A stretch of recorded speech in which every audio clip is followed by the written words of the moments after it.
Thank y'all for taking time out of the President's Day holiday to be here. As you see, most of the legislators, we don't know holidays. We work as we have to. We got two bills on the agenda today.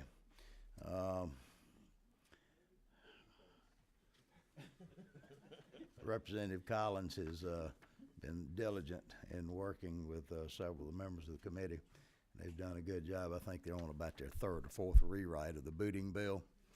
And for the benefit of the press, I noticed that there was a article in the AJC last week that almost sounded like we were trying to give booters more latitude.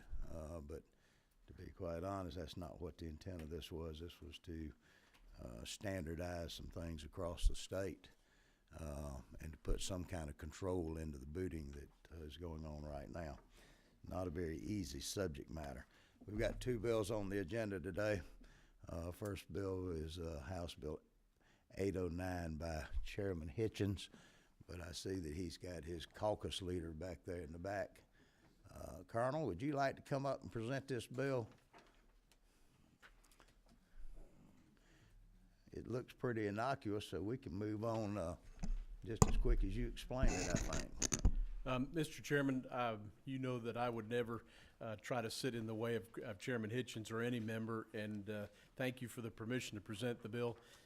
This leads back to in 2010 when we asked the legislature for a 3-year moratorium to be able to purchase solid color cars. And the reason we did that, 2009, things got real bad around here. And at that time, it saved us about $900 a car. And so you can see marked state patrol cars that are silver and black and of different colors. They still have blue lights on them. They're still marked according to the law. But there was a 3-year sunset to that bill. And so after that sunset and code revision, we've essentially had a couple of challenges where defense attorneys have said the vehicles in question are solid color, they're not marked two-tone, and therefore any action that's taken by a person in that vehicle, you know, that it's null and void. But in the language of the existing law, it also says at the very bottom that any violation of the code section regarding to the marking of cars doesn't invalidate an arrest that's made or an action that's made.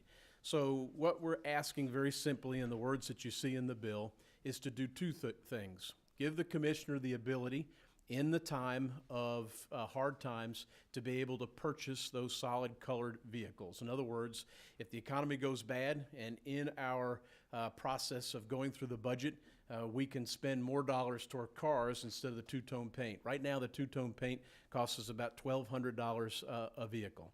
So it's not something that we would normally do, but we would want the ability to do that if budget times got hard. Because when you're purchasing 100, 150, 200 cars and you can save $1,000+ a car, you can see that that money can go before cars. And it also, validates that those vehicles are out there. We are not talking about unmarked cars. We are not talking about vehicles that are not properly marked.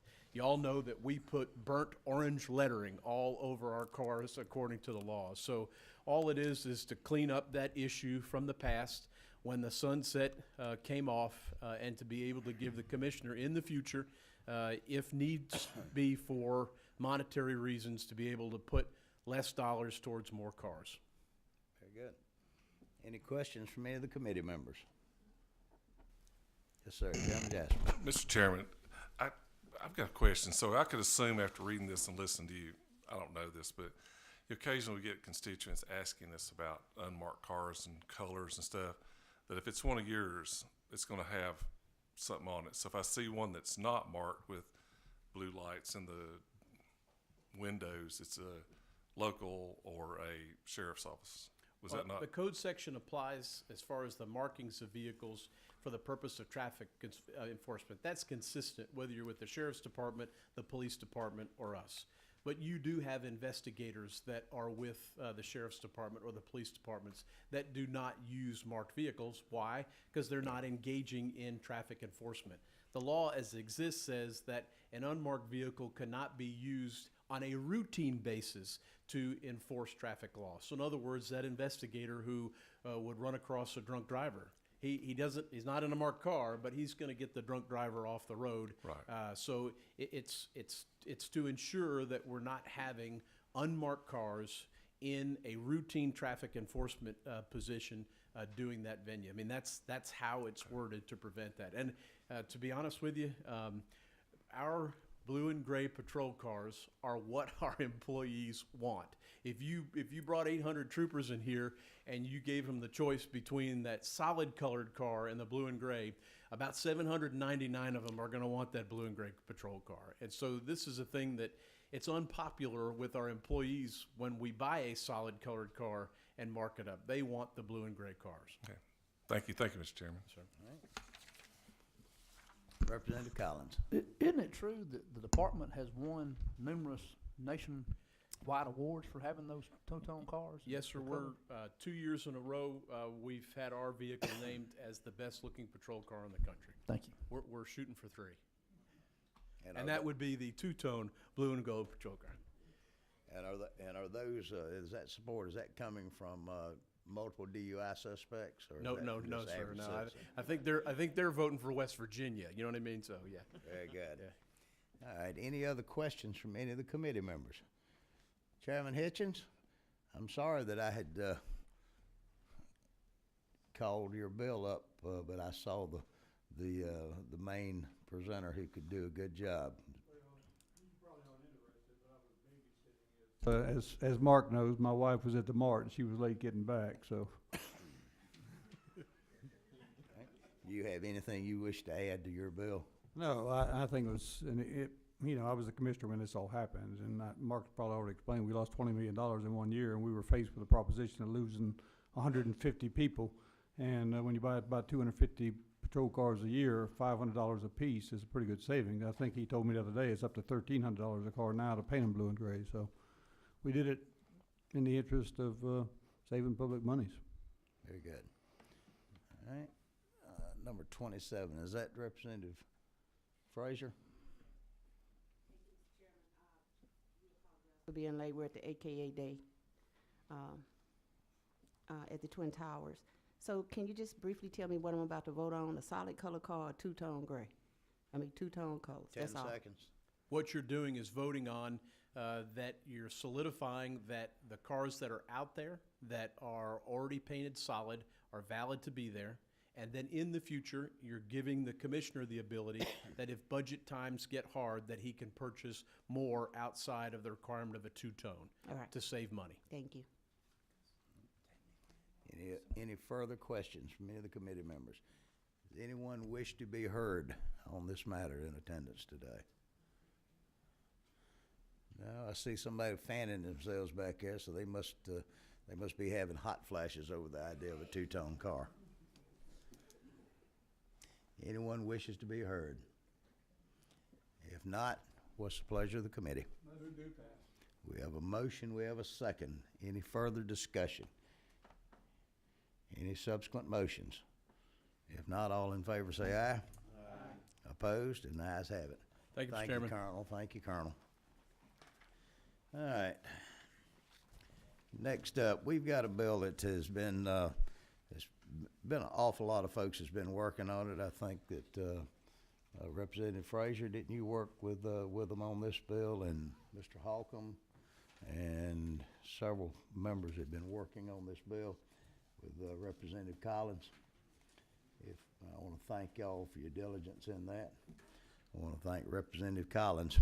This was the booting bill that we have heard, and it has been, this bill has been thrashed about. I think he's on about the third or the fourth rewrite of this bill.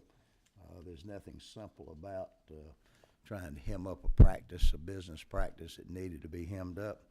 I want to thank some of the members of the industry that came forward asking for this bill.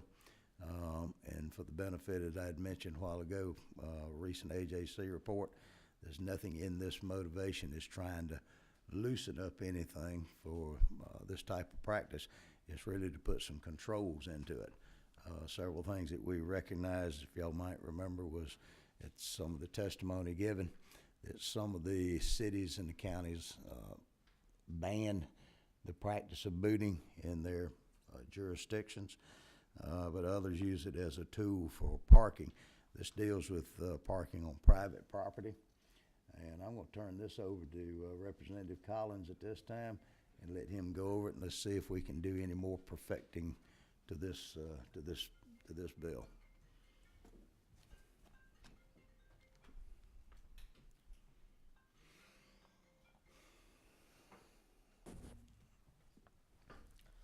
Good afternoon, Mr. Chairman and members of the committee. I want to thank the chairman for his confidence in me to help perfect this bill.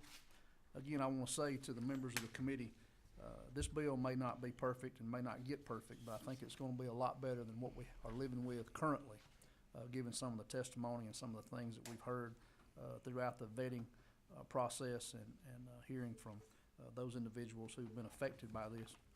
I met with Representative Holcomb and Julius and some members of the industry and some others who are advocates for improving the booting process here in our state.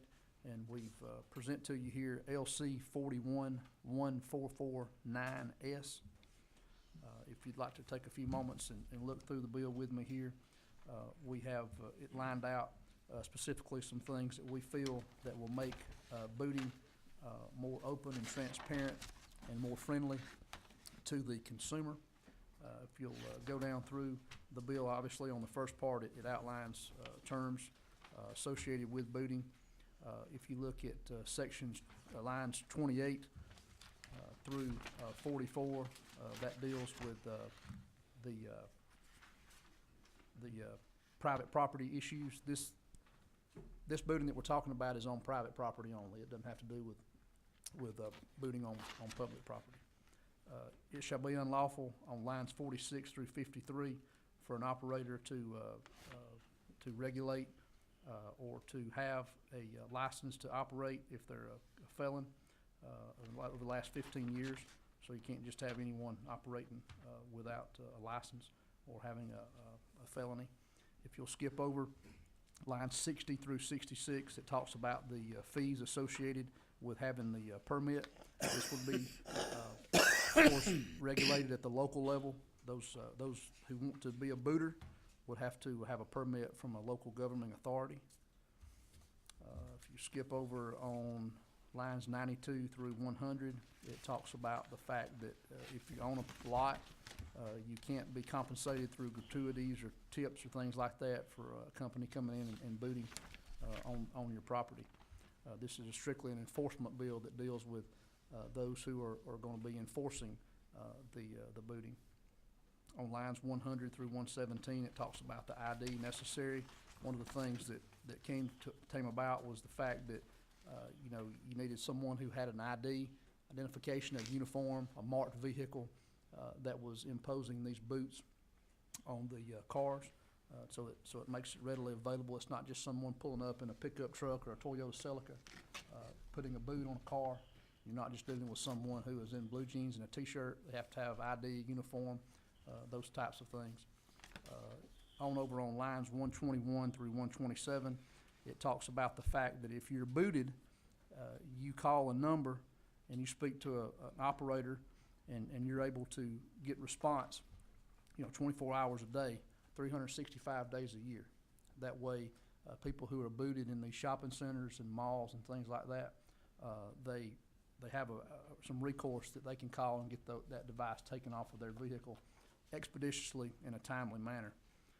If you go down to lines 129 through 136, it talks about the unlawfulness of the operator to be in conjunction with private property. Down through lines 138 through 152, it talks about written notice or the use of vehicle immobilization services in a lease. You have to have a written notice that's stamped and sent to the violator if you're going to use it for that purpose.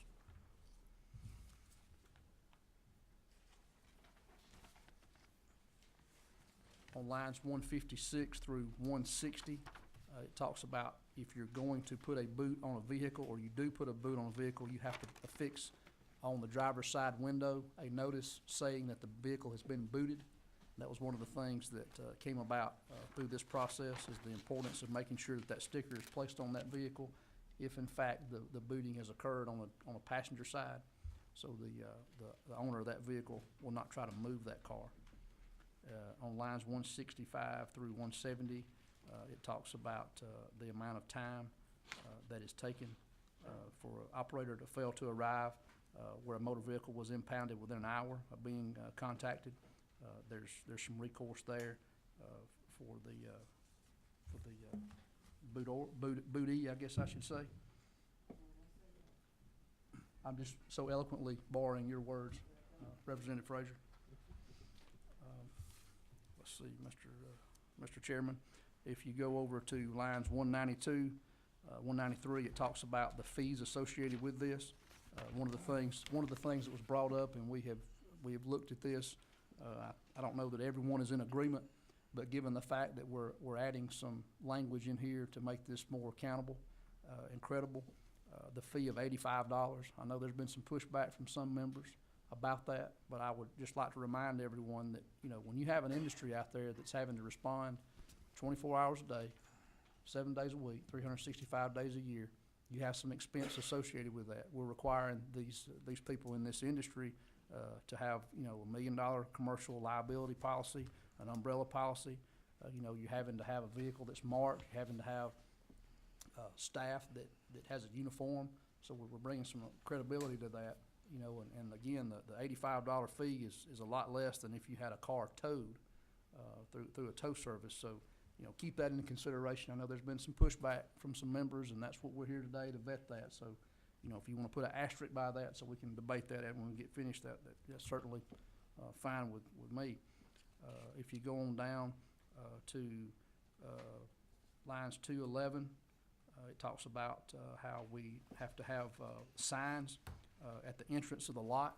One of the things we heard was some of these lots had the sign in the back, and you know, when you drive into the lot, it was really unfair to those who were being booted because the sign was in the very back of the lot where you couldn't see it. And if you wanted to know what the rules and regulations of that lot were, you had to physically go hunt the sign.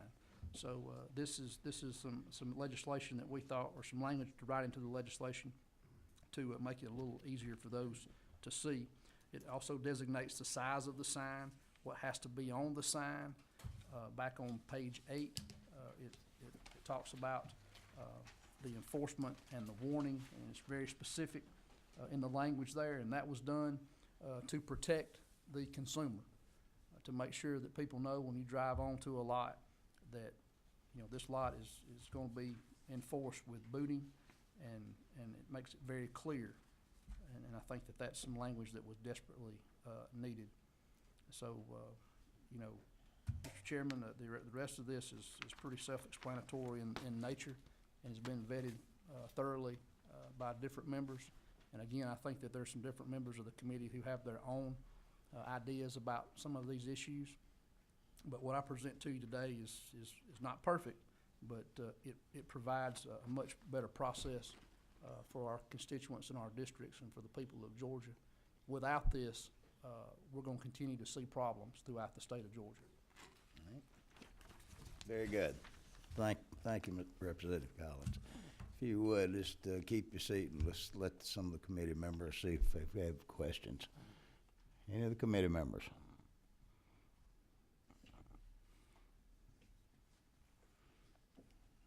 Number 24. It's me, Mr. Chairman. Thank you, Representative. Okay, look over there on 162. You just got to educate me. I'm not an attorney. And so, you know, it says it shall be unlawful for an operator. It shall be unlawful. It shall be unlawful.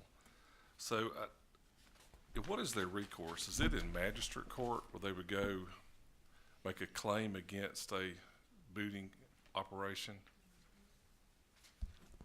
I'm going to defer to our legal counsel because we had discussed that a couple of times, and the recourse if you have a issue with a booting company. Yeah, it could be masterful. It just depends on what the business in terms of the damages amount, but that's a good bet that it probably would be Magistrate, if they're in the city, would it be then like in city court? I mean, I just wondered, making sure that an individual would know where to go. I mean, I think that sometimes me just a regular guy, I wouldn't even know where to begin to go sue one of these guys. I mean, I'm just trying to clarify it. I think I'm not, throwing stuff. I also make sure that an individual knows where to go. Well, I guess there's two things. One, you have the unlawful part where the state would pursue criminal, as a criminal charge. That would probably be, in the state court or magistrate court. But then there's also a private cause of action where a person could, bring an action against the moving company. And that would, could be in the state court and magistrate court as well, just depending on what the amount of the that's an consideration. And so that private right action, that's on line 273, I guess is what you're pointing to there. That's right. And I just want to say to the committee, I mean, I understand completely where some of the members are coming from, where, people don't know the course for, some retribution. But this is like any other course of retribution. If you're done wrong, that's your course of action. Isn't that right, Julius? I mean, you have to hire an attorney and you have to go after that. What we've done here is added in there that there is an option for the state to do that, based on the severity of the complaint. Is that not correct, Julius? Right, there's criminal offense element to it as well. Right. Where is that in here? Sorry. I see like on 266, the local government may revoke or suspend a permit. So I don't see criminal. That's on line 262, 265. Oh, there, I got you. Okay, thank you. I skipped over that. Thank you, Mr. Julius. Any other questions, Chairman Jaspers? Oh, excuse me, sir. Thank you. Thank you, Mr. Chairman. I'm done. All right. Let's see. Here's number 22. Right here. All right. Chairman Lunson? Yes. You mentioned that they had to be licensed where their office was domiciled. Is that my understanding of that? That's right. And they also have to be, if they're working in another county away from where they're domiciled, they also have to have something in place in that county permitting that? No, the jurisdiction where they're working has to have, if the jurisdiction where they're working bans parking, booting in that jurisdiction, then they cannot operate in that jurisdiction. So you're domiciled and registered there in the county or the city where your office is, and then you can go around and do business in other parts of the state. It's just like with a lot of other business licenses. But in those other parts of the state, the local government has to have something in place permitting that? No, if they have a ban on booting, then they cannot practice in that particular area. Okay. When you say they have to have a license where they're domiciled, is that through the state or is that through the county? Through their local municipality or county, Would that be like a business license? yes. What if counties don't have business license? Well, then, How would they get permission if they're in a county that doesn't have a business license? they have to have a permit there. I mean, that has to be issued. We're giving the local jurisdiction the ability to issue that permit. But I'm saying if the local jurisdiction doesn't already have business, if they don't have business license, is this a separate is this going to be a business license or is this some other form of licensure? It's Julius, you help me with this. It's a separate license, specifically For to permitting. enable the company to perform this service. Where they would get the license in the county if it's like, if they're a business within an unincorporated part of the county, would be the county, because in the city, it would be from the city. Right. So they'll get that, and that would allow them to operate throughout the state. Now, that city or county itself can have a law, saying that, within its jurisdiction, no booths is allowed.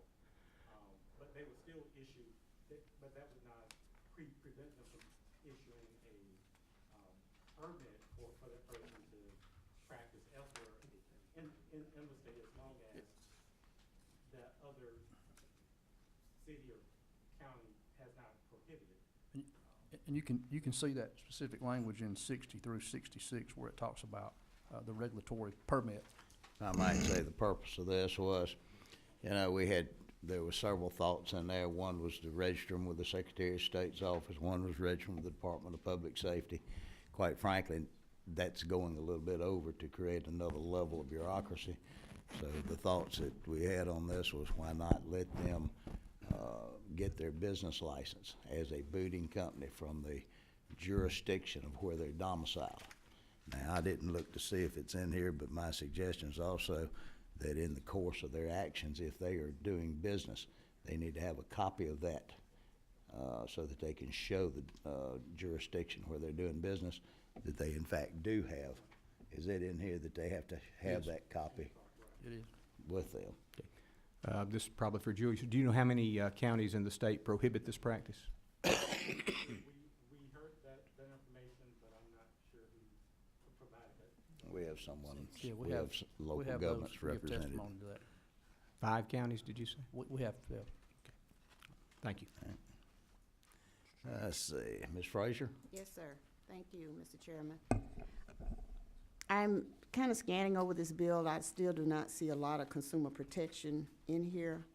Representative Collins, can you tell me, is there somewhere in this legislation where it say that if I mistakenly or did not even put my ticket on the dashboard or in a visible area, is there something now in this bill that say, Representative Frazier,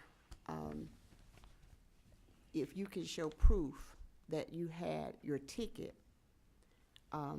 then you can be refunded? Or is there some type of signage that say, if you do not place your ticket in this visible location, you are still subject to be booted? we got you. We're taking care of you. Where is it? Look on 202, 206, that area. We got you. Now, if we need to specifically say in there for Representative Frazier, I'm not sure that the will of the committee would be, you know, that far reaching, but, I think we could probably, you know, get you a copy of this. You can read Carry it it to on. me. Sure, Yes, ma'am. you can read it to me. Yes, ma'am.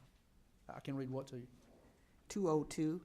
It says if a motor vehicle is impounded for non-payment of parking fees or failure to properly display, I think that's what you're hitting on, in properly display, any parking fee receipt upon production of such receipt or proof of payment by the owner, driver, or person in charge of an impounded vehicle, the operator or partner, member, officer, employee, or contractor of such operator shall immediately remove any vehicle immobilization device from such motor vehicle without the payment of any fee.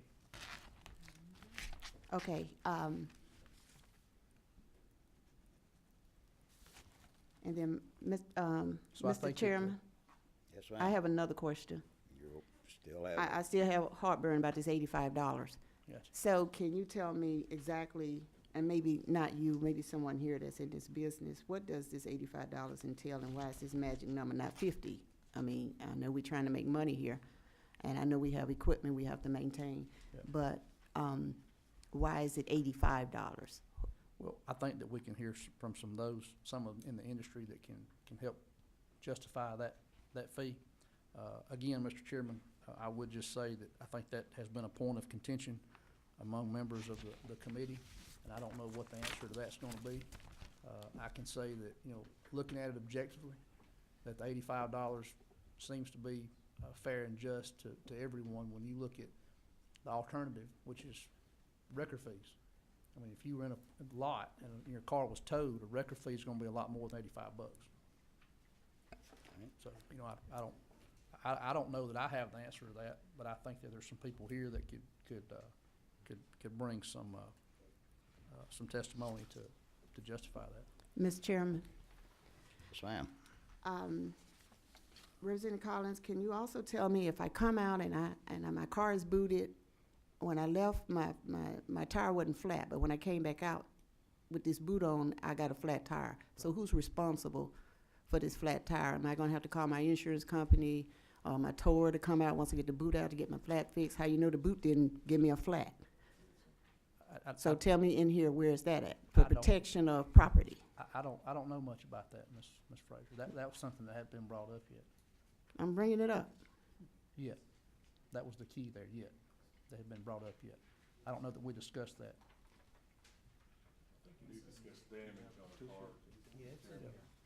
I mean, that specific.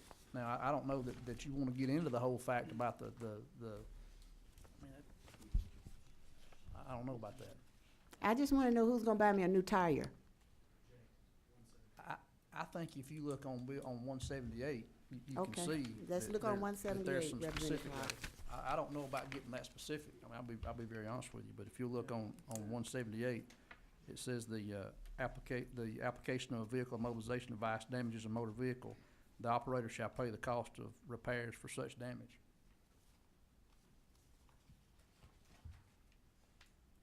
Okay, that's it. That's what I'm asking. And that's being Pacific, a flat tire. That's just an incident that might happen. I wanna play devil's advocate with you there, Miss Representative. Okay. What if you hit a nail on the way into that parking lot? That's not that booter's responsibility to provide you with a new tire. But that Buddha would know that I hit a nail, unless he's gonna get my tire and circle it around and find a nail. I mean, I just know when I came in, I didn't have a flat. I came out, I got a boot, I got a flat. I don't know that any piece of legislation will ever address that. Thank you. Any other questions, Ms. Frazier? No, sir. Let's see. 24. Again. Thank you, Mr. Gass. Chairman. It's me again. You know, during our original discussion on this bill way back, you know, we talked about big parking lots with, you know, multiple places, you know, business in it. And in that large parking lot is not defined, you know, who owns what part of that parking lot. They just got a big parking lot. So I guess I want to hear from Representative, my good friend, Representative Holcomb, how that he's satisfied with this, because I think this is what happened to you, was it not? How this addresses that, it makes it safe for Georgians in a parking lot, a large parking lot with multiple businesses owned by a number of different people. You know, if you remember back, that was a big contentious issue, how that we weren't going to get booted, or, you know, that, because that's the big confusing thing to me when I look at this in a metro area.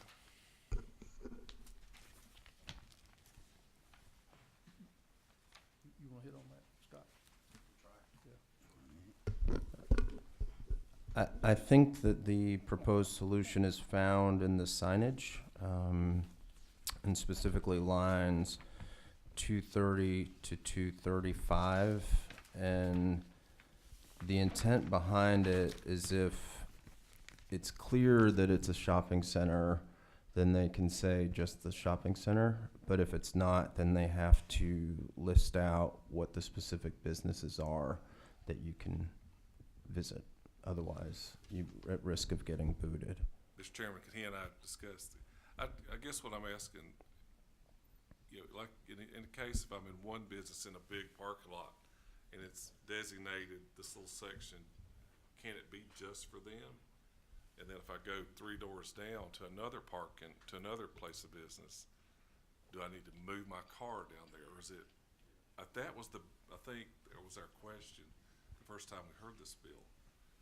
And I think it's confusing just for the average consumer on Friday night. And, you know, but so we're saying, I guess what I want to ask my friend, are you satisfied with? In terms of that issue, I think it's probably the best that we can come up with, because for some places that have, or rather, I'm not sure if in implementation, it will completely solve the problem. We'll have to see how it plays out, but the goal here is to try to make it as clear as possible to the consumer so there is no vagueness when it comes to making those parking decisions. Thank you, Mr. Chairman. One of the other things that's been brought to our attention here in the 11th hour is something that we did not consider, and that's, you know, some of these universities that are private universities. They may use this as a tool to enforce parking, and I would certainly hope that it would be the decision of this committee to allow us to exempt those universities from this language. I mean, you take, And that would be, we'd be talking about the universities and facilities that use their own officers. that's right, that's exactly right. Not private. Not uh, private, but private, public, you their know, own officers. these institutions where they have, you know, campus police, that they enforce and use the booting as a way to make sure that their parking is being enforced. And that's something, Julius, I think we would need to add to that, if it would be the desire of the committee. Chairman Jaspers. If you was gonna limit it to schools, it's fine, but, you know, a lot of these private schools have public, you know, they're right up against public areas. Right. And so I would not think we would want to say you didn't have to identify that lot with booting language. No, that, I mean, I just think, they have their own policy and procedure that they're doing now, and we don't want to interfere with that. well, I might want to. Well, okay, that would not be, Sorry. But I think, you know, you're still dealing with the public, and some private colleges might be in a very large office building with multiple tenants, and if you're gonna allow booting by anybody, really think that we need to stick with, you're gonna be booting, you're gonna be we're gonna cover you in our umbrella. Cause it's a public, and we're dealing with the public and how this implements them. That's just my on epistle, Mr. Chairman. on a college campus, I mean, that's the only thing I would say to you. But Mr. Representative Hagan would identify a college campus. You know, a lot of them interact with urban areas, and they're in a business, you know, they're in your office building, and they're, you know. Georgia State's a perfect example. You know, most of their parking is controlled, but some of the private ones, it may not be. So what's the problem about having them still abide by the great work that y'all done in defining booting and what can and can't be done? I would just say, you know, you look at a campus like Emory, Mm-hmm. okay, and they have their own property, they have their own police force, and they're enforcing that. This language would not allow them to do that.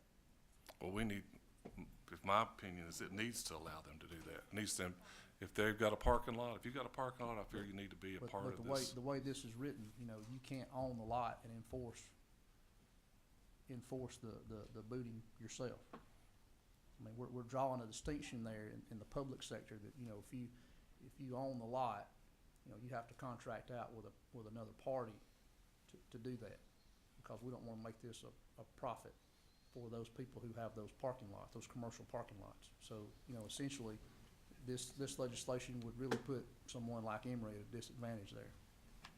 Tell you what, let's see if we can't call the corporate involved in this for Emory.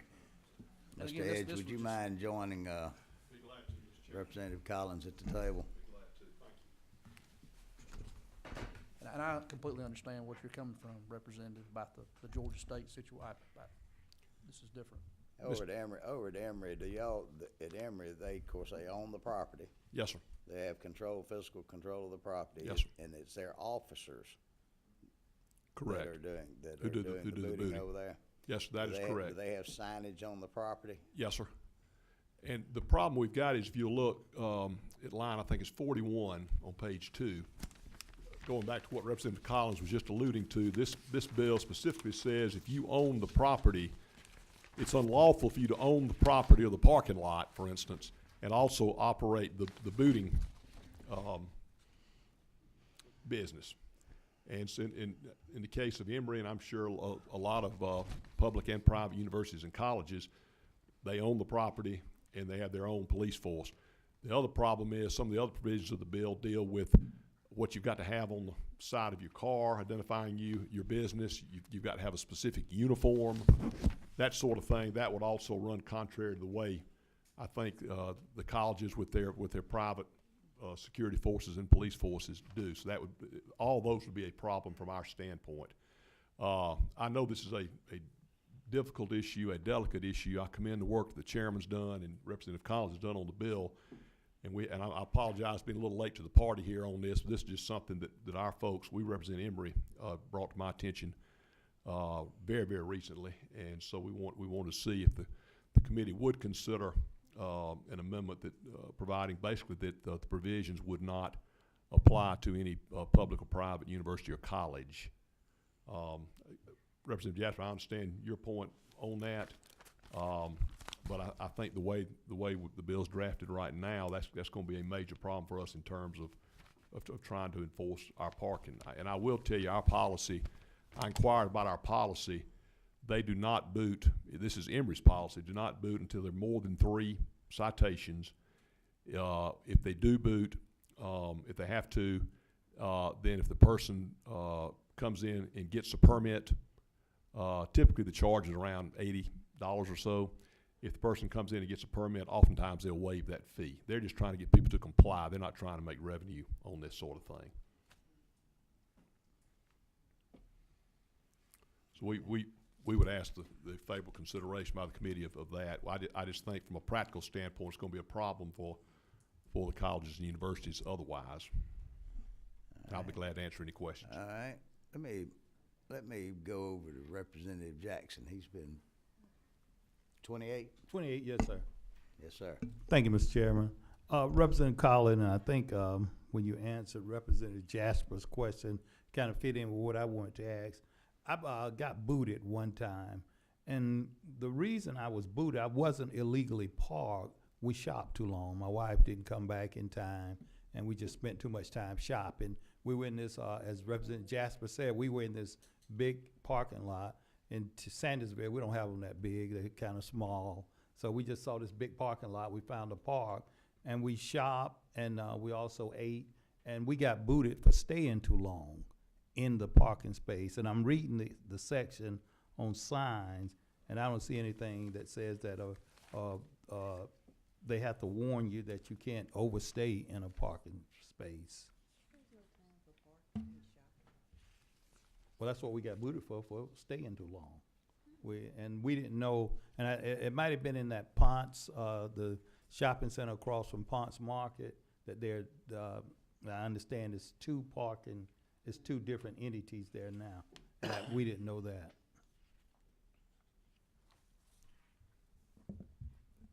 You bring up a very valid point.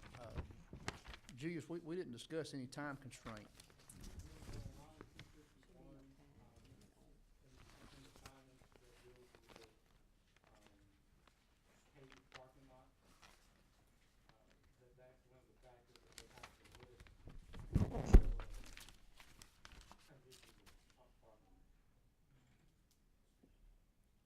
Where there are time constraints in paid parking, did you have was your Well, situation? no, it was free parking. It was free parking. As It long as you wasn't, patron those businesses there, that's right, what- Where you have paid parking, we did address the issue, as Julius just said, that there is the time constraint has to be placed on there. Thank you. Mr. Chairman, can I, just sitting here thinking, going back to Representative Jasper's question, maybe if the amendment read, the provisions of this shall not apply to any property or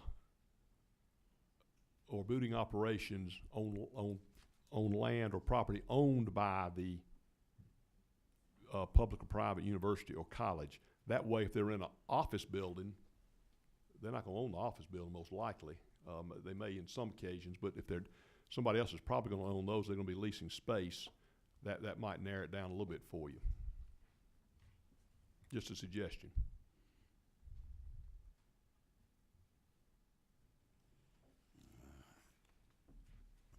You know, the only thing I'm sitting here and I'm trying to mull this through my mind, but if the university or Emory or whoever it may be, Mhm. I mean, I think we're trying to, no matter who's putting that boot on that vehicle, we want to be sure that if a patron or someone is booted, that if they have been booted erroneously, that they have some sort of course. Yes, Get sir. that off their vehicle and to Un- carry it forward. Yes, sir. I can only speak for Emory's policies, and they do have that. If they booted wrongfully, then there's certainly not going to be a charge, and the boot will be removed. Going back to, I think Representative Frazier's example, if the ticket came off the window, came off the windshield or something like that, we're not going to charge them. Again, we're trying to get them to comply, not make money, and so we've got policies set up on that. All right, we got lights going up all over the place. All right. Let's try over here, number one. Mr. Representative Gravely. I want to go back to what Representative Lumsden, just so I've got a visually am able to understand this. If the company is domiciled in Cobb County, for example, they've got their business is located in Cobb County. Cobb County has issued a business license to this particular booting company. Right. There is nothing that would prohibit this company to go into the city of Hiram in Paulding County and contract with a business in Hiram, unless the city of Hiram has, by ordinance, banned booting in the city. Is that correct? That's correct. Okay. Thank you. Good deal. Which they could very well do. Representative Frazier. Thank you, Mr. Chairman. And just one quick question. I know we went over the HOA fees. Yes. Can you just tell me where that is and what agreement did we come with about HOA booting, as it relates to their covenants? Okay. Now, Ms. Frazier, I know this is probably gonna surprise you, but I am not an attorney, and I'm gonna try to walk us through I know this. you're not. I know you are a mortician. A country undertaker. That's what I do for a living. There's a big difference. There's a huge difference, yes, ma'am. But the way that I understood this legislation to be written, and Julius, you help me on this here, is that if, let me find this section here.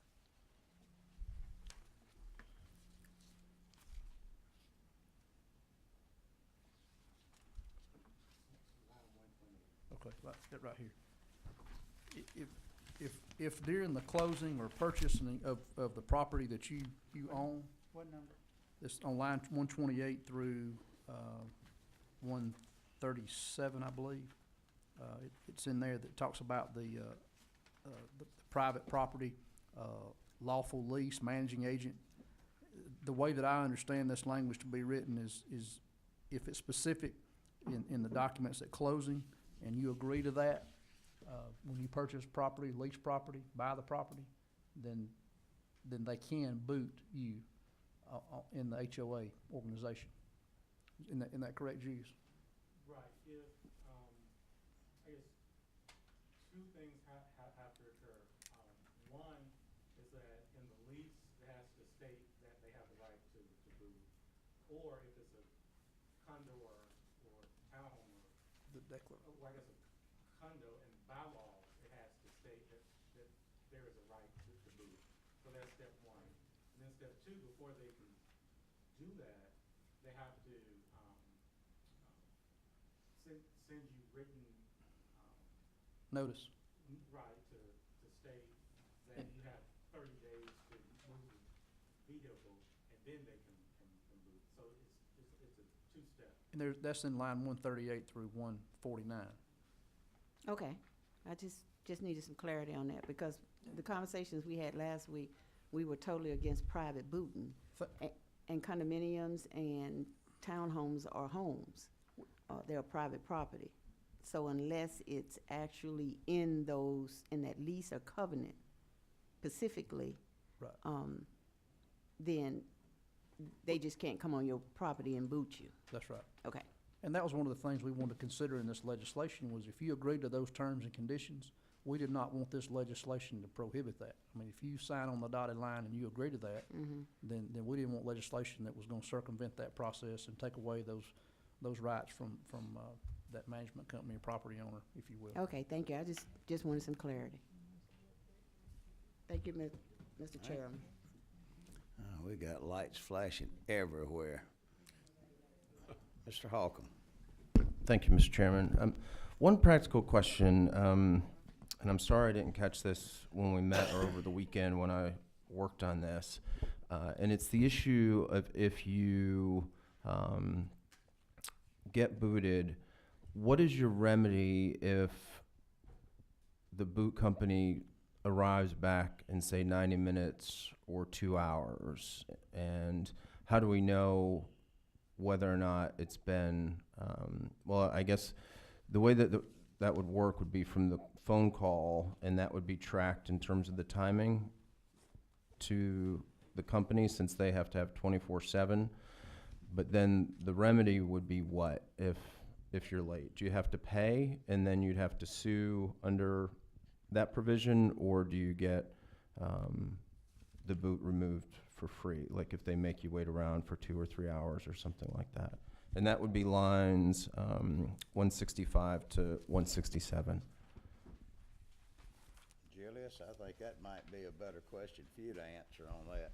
If we've set it at an hour schedule for them to be notified and to come and to remove that boot, and if they don't, say they go from, instead of the hour to an hour and a half, what is the recourse? As of right now, the recourse is, they can sue, but they still have to pay. Of course, we could put language in to say that, you know, they don't have to pay if it's not removed within that time frame. But as of now, the only I guess they will have to pay, and the only recourse is to sue. All right. And of course, reporting them to the authority that issued the permit. That's always an option as well. Isn't that correct? Right. Where they're issued that permit. Okay. Chairman Jaspers. Just to go back to Skin's questions, you know, I think you started to try to answer it, you know, because Emory does have off-site places. They have off-site parking where parking's leased and operated by a leasing company. Right. Everybody does that.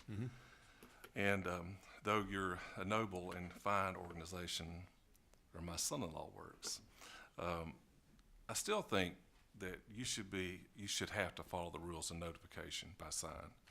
And, you know, there's a large variation of what private and public schools are in Georgia. There should be that limit, $85 or whatever it comes up to be. And the right of action. I don't think leaving anyone out of this I just don't think it's appropriate, but it's not hindering you from, if maybe there was a carve out in the section for private property such as yours where they have to notify. I think this is just a public right to know that they're in an area that's going to be booted.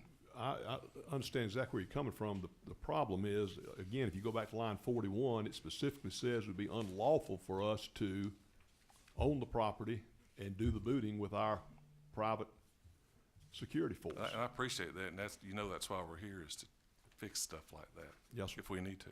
Yes, sir. I'm just saying, the way the bill is now, that we couldn't do it. If I understand what the chairman is saying is that, you know, not wanting to let anyone be exempt. If we're gonna do this, let's do this across the board. Yes, sir. And it seems to me the easiest way on that might be to carve out an exemption, that if you are a facility and you have, are these security guards on campuses, They're post-certified. are they post-certified? I couldn't say, Mr. Chairman. I do not know that. I think you have to be if they carry a gun. Do they carry a gun over at Emory? And I don't know. I hate to ask the colonel this. Colonel, you got any idea, could you add anything to this about certification or anything of officers on college campuses?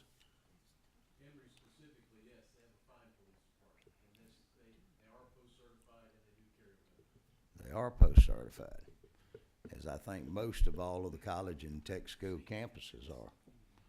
So would not some exempted language to say, in certain circumstances, that if it is a post-certified officer,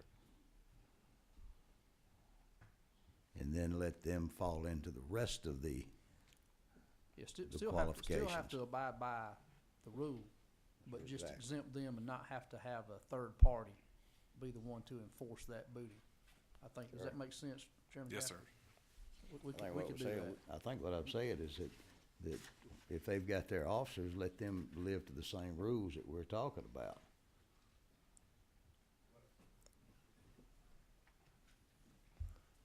Mr. Gravely. Barring the case that you did not have a university that owned the property, current statute says you cannot own the property and enforce for profit, correct? Right.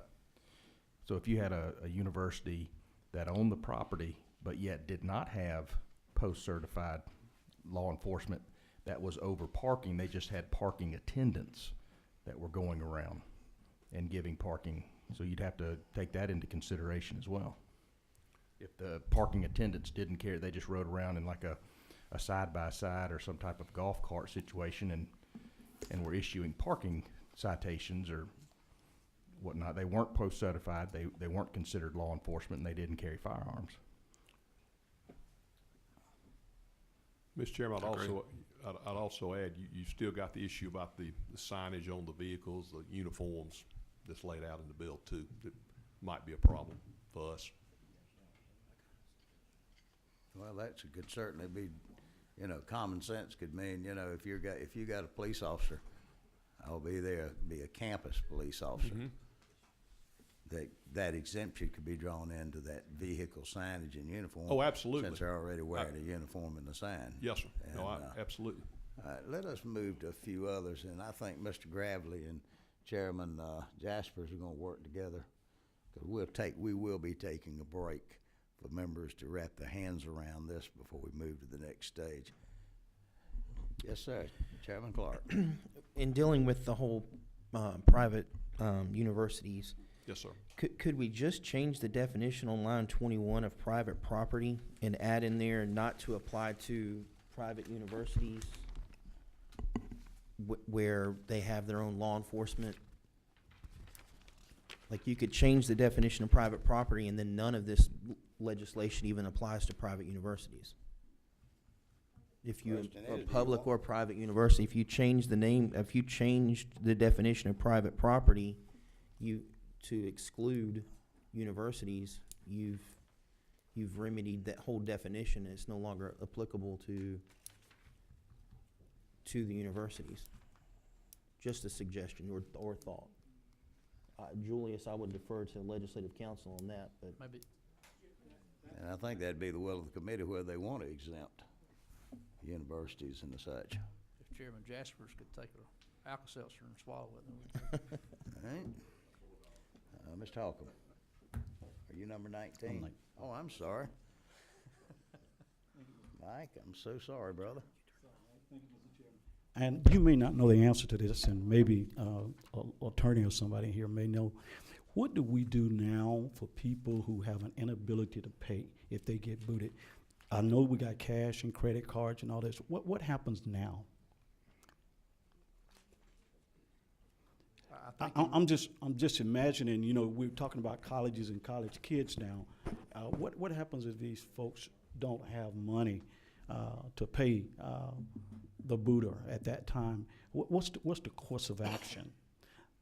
And is it in this bill? I didn't see. I've looked through it several times and I don't see anything that gives them any. there's no specifics in here about those who cannot pay. And I'll defer to a comment made by Representative Frazier, I'm sorry, excuse me, Representative Frazier. She had to pay a fee for one of her constituents who came up to visit her, didn't you get to So- pay that? So what, follow up, Mr. Chair? So what happens, do a car get towed and then they accumulate all these other fees, a $250 towing fee, and then, parking fees, lot fees, I'm sorry. And I'm just asking what is being done now. Anybody know, Mr. Chairman, can we? I'm guessing that, and we got somebody back here that'll probably answer him, and I see the colonel raising his hand. But I would say that if your vehicle has been booted and you can't negotiate your way to whatever fees that you've got to pay, then I suspect that the next phase would be having the vehicle towed.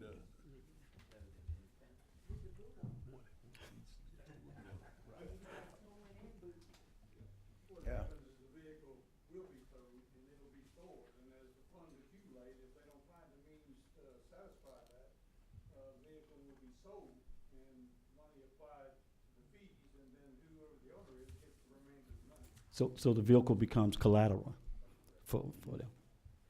That gets into the regular towing statutes at that point. That's current law. That's one. I didn't know if that's already happening.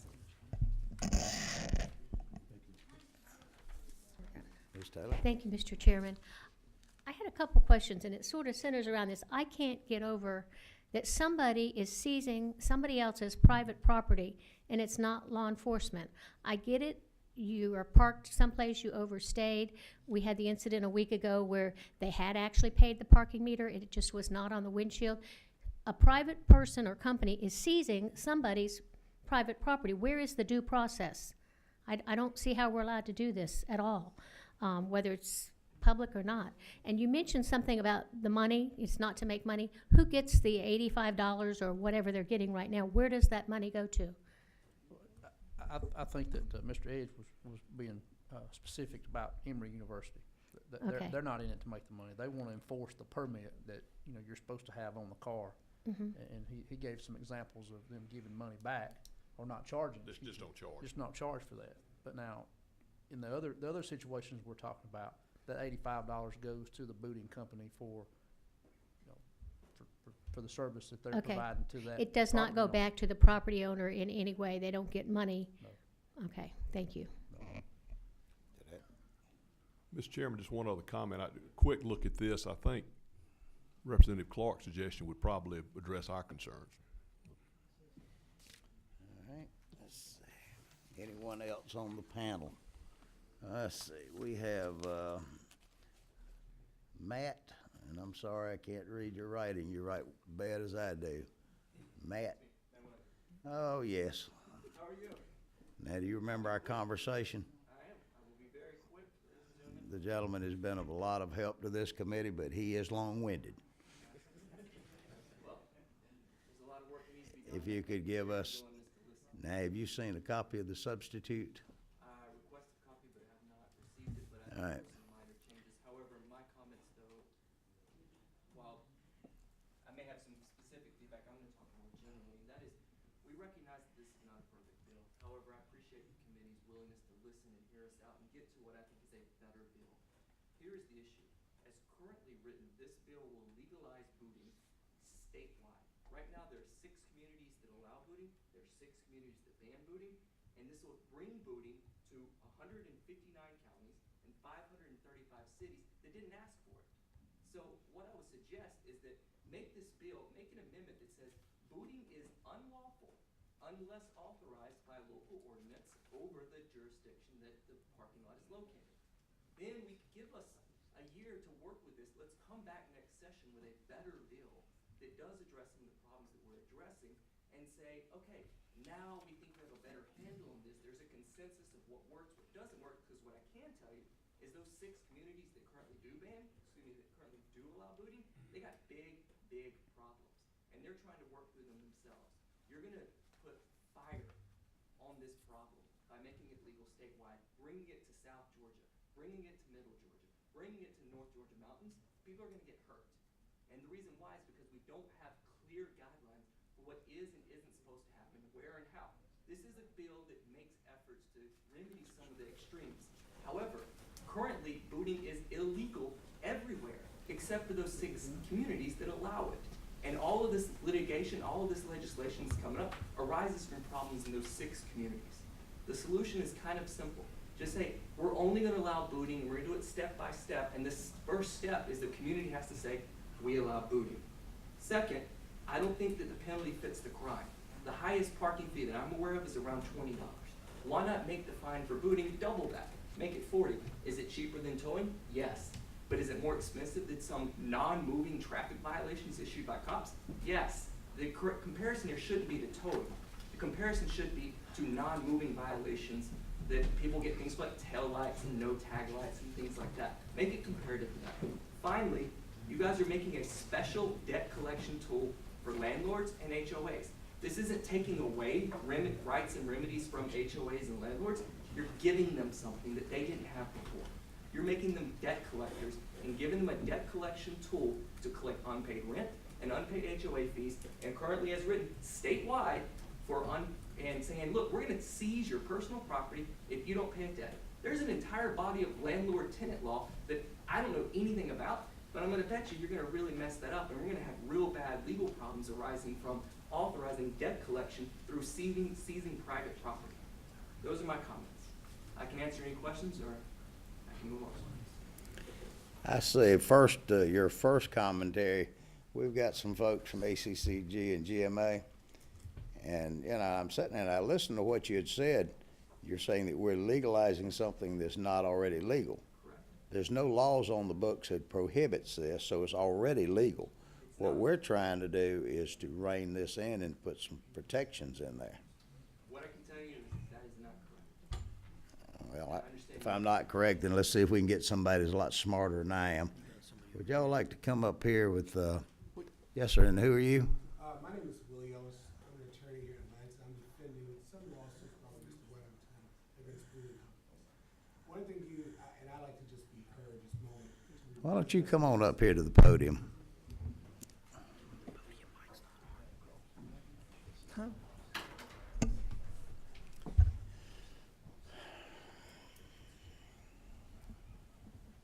And I'll just be brief. And your name again? My name is Willie Ellis. I'm an attorney at Hawkins, Purnell, Thaxton & Young here in Atlanta.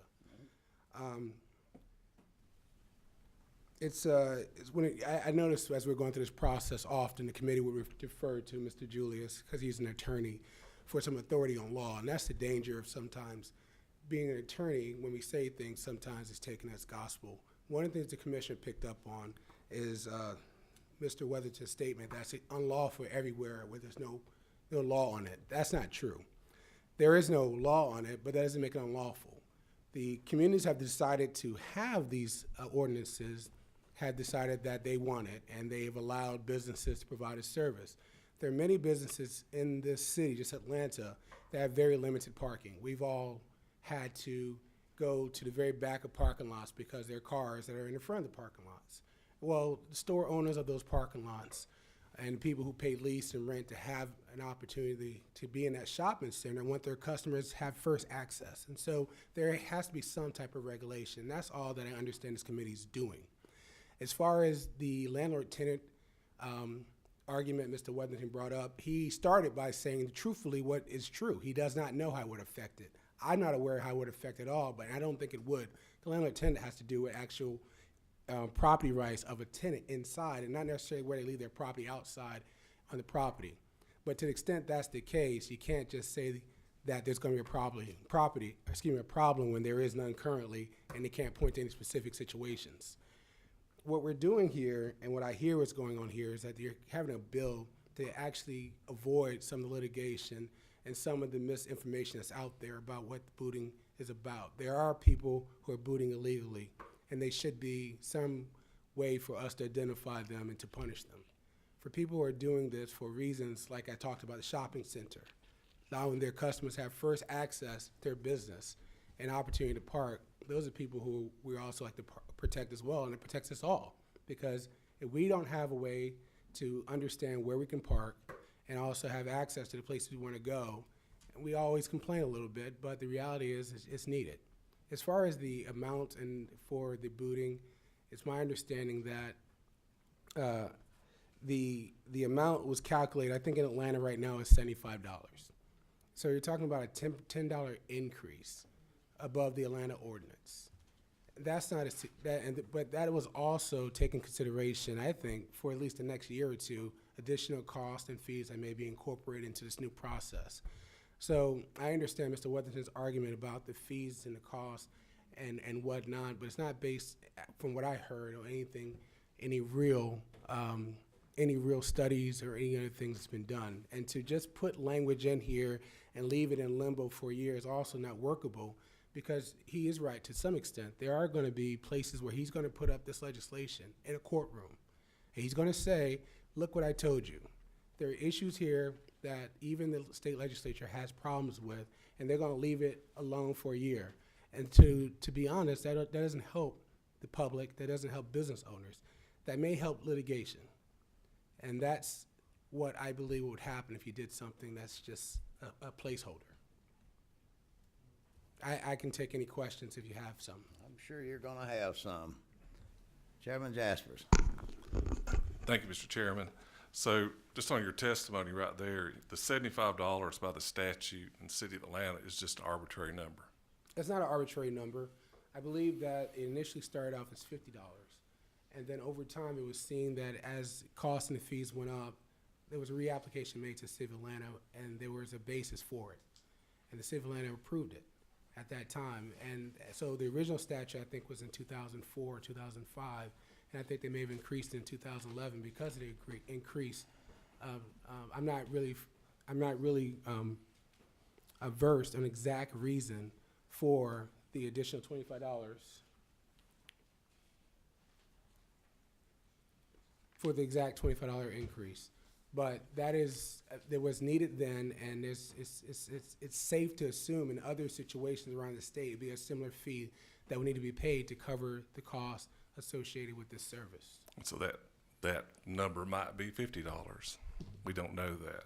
My other question is on the HOA thing. It concerns me about the previous attorney, and one of my daughters is an attorney, so I know what's going on. But it did seem like this opened up the ability for HOAs to use booting, from what he said, as a punishment or an encouragement, to go back to what my friend right down here asked. Does it not do that? Sir, I don't know whether or not an HOA can use it as a punishment deterrent. I think that depends on every HOA's agenda. I mean, these HOAs are made up of the members of the communities. If the members of the community say they do not want to use it in that way, they have a right to do that. So he's right, essentially. He said, he's right, that it could be used as a deterrent or a punishment for collection of HOA fees. I don't believe that's true, no, sir. That's all, Mr. Chairman.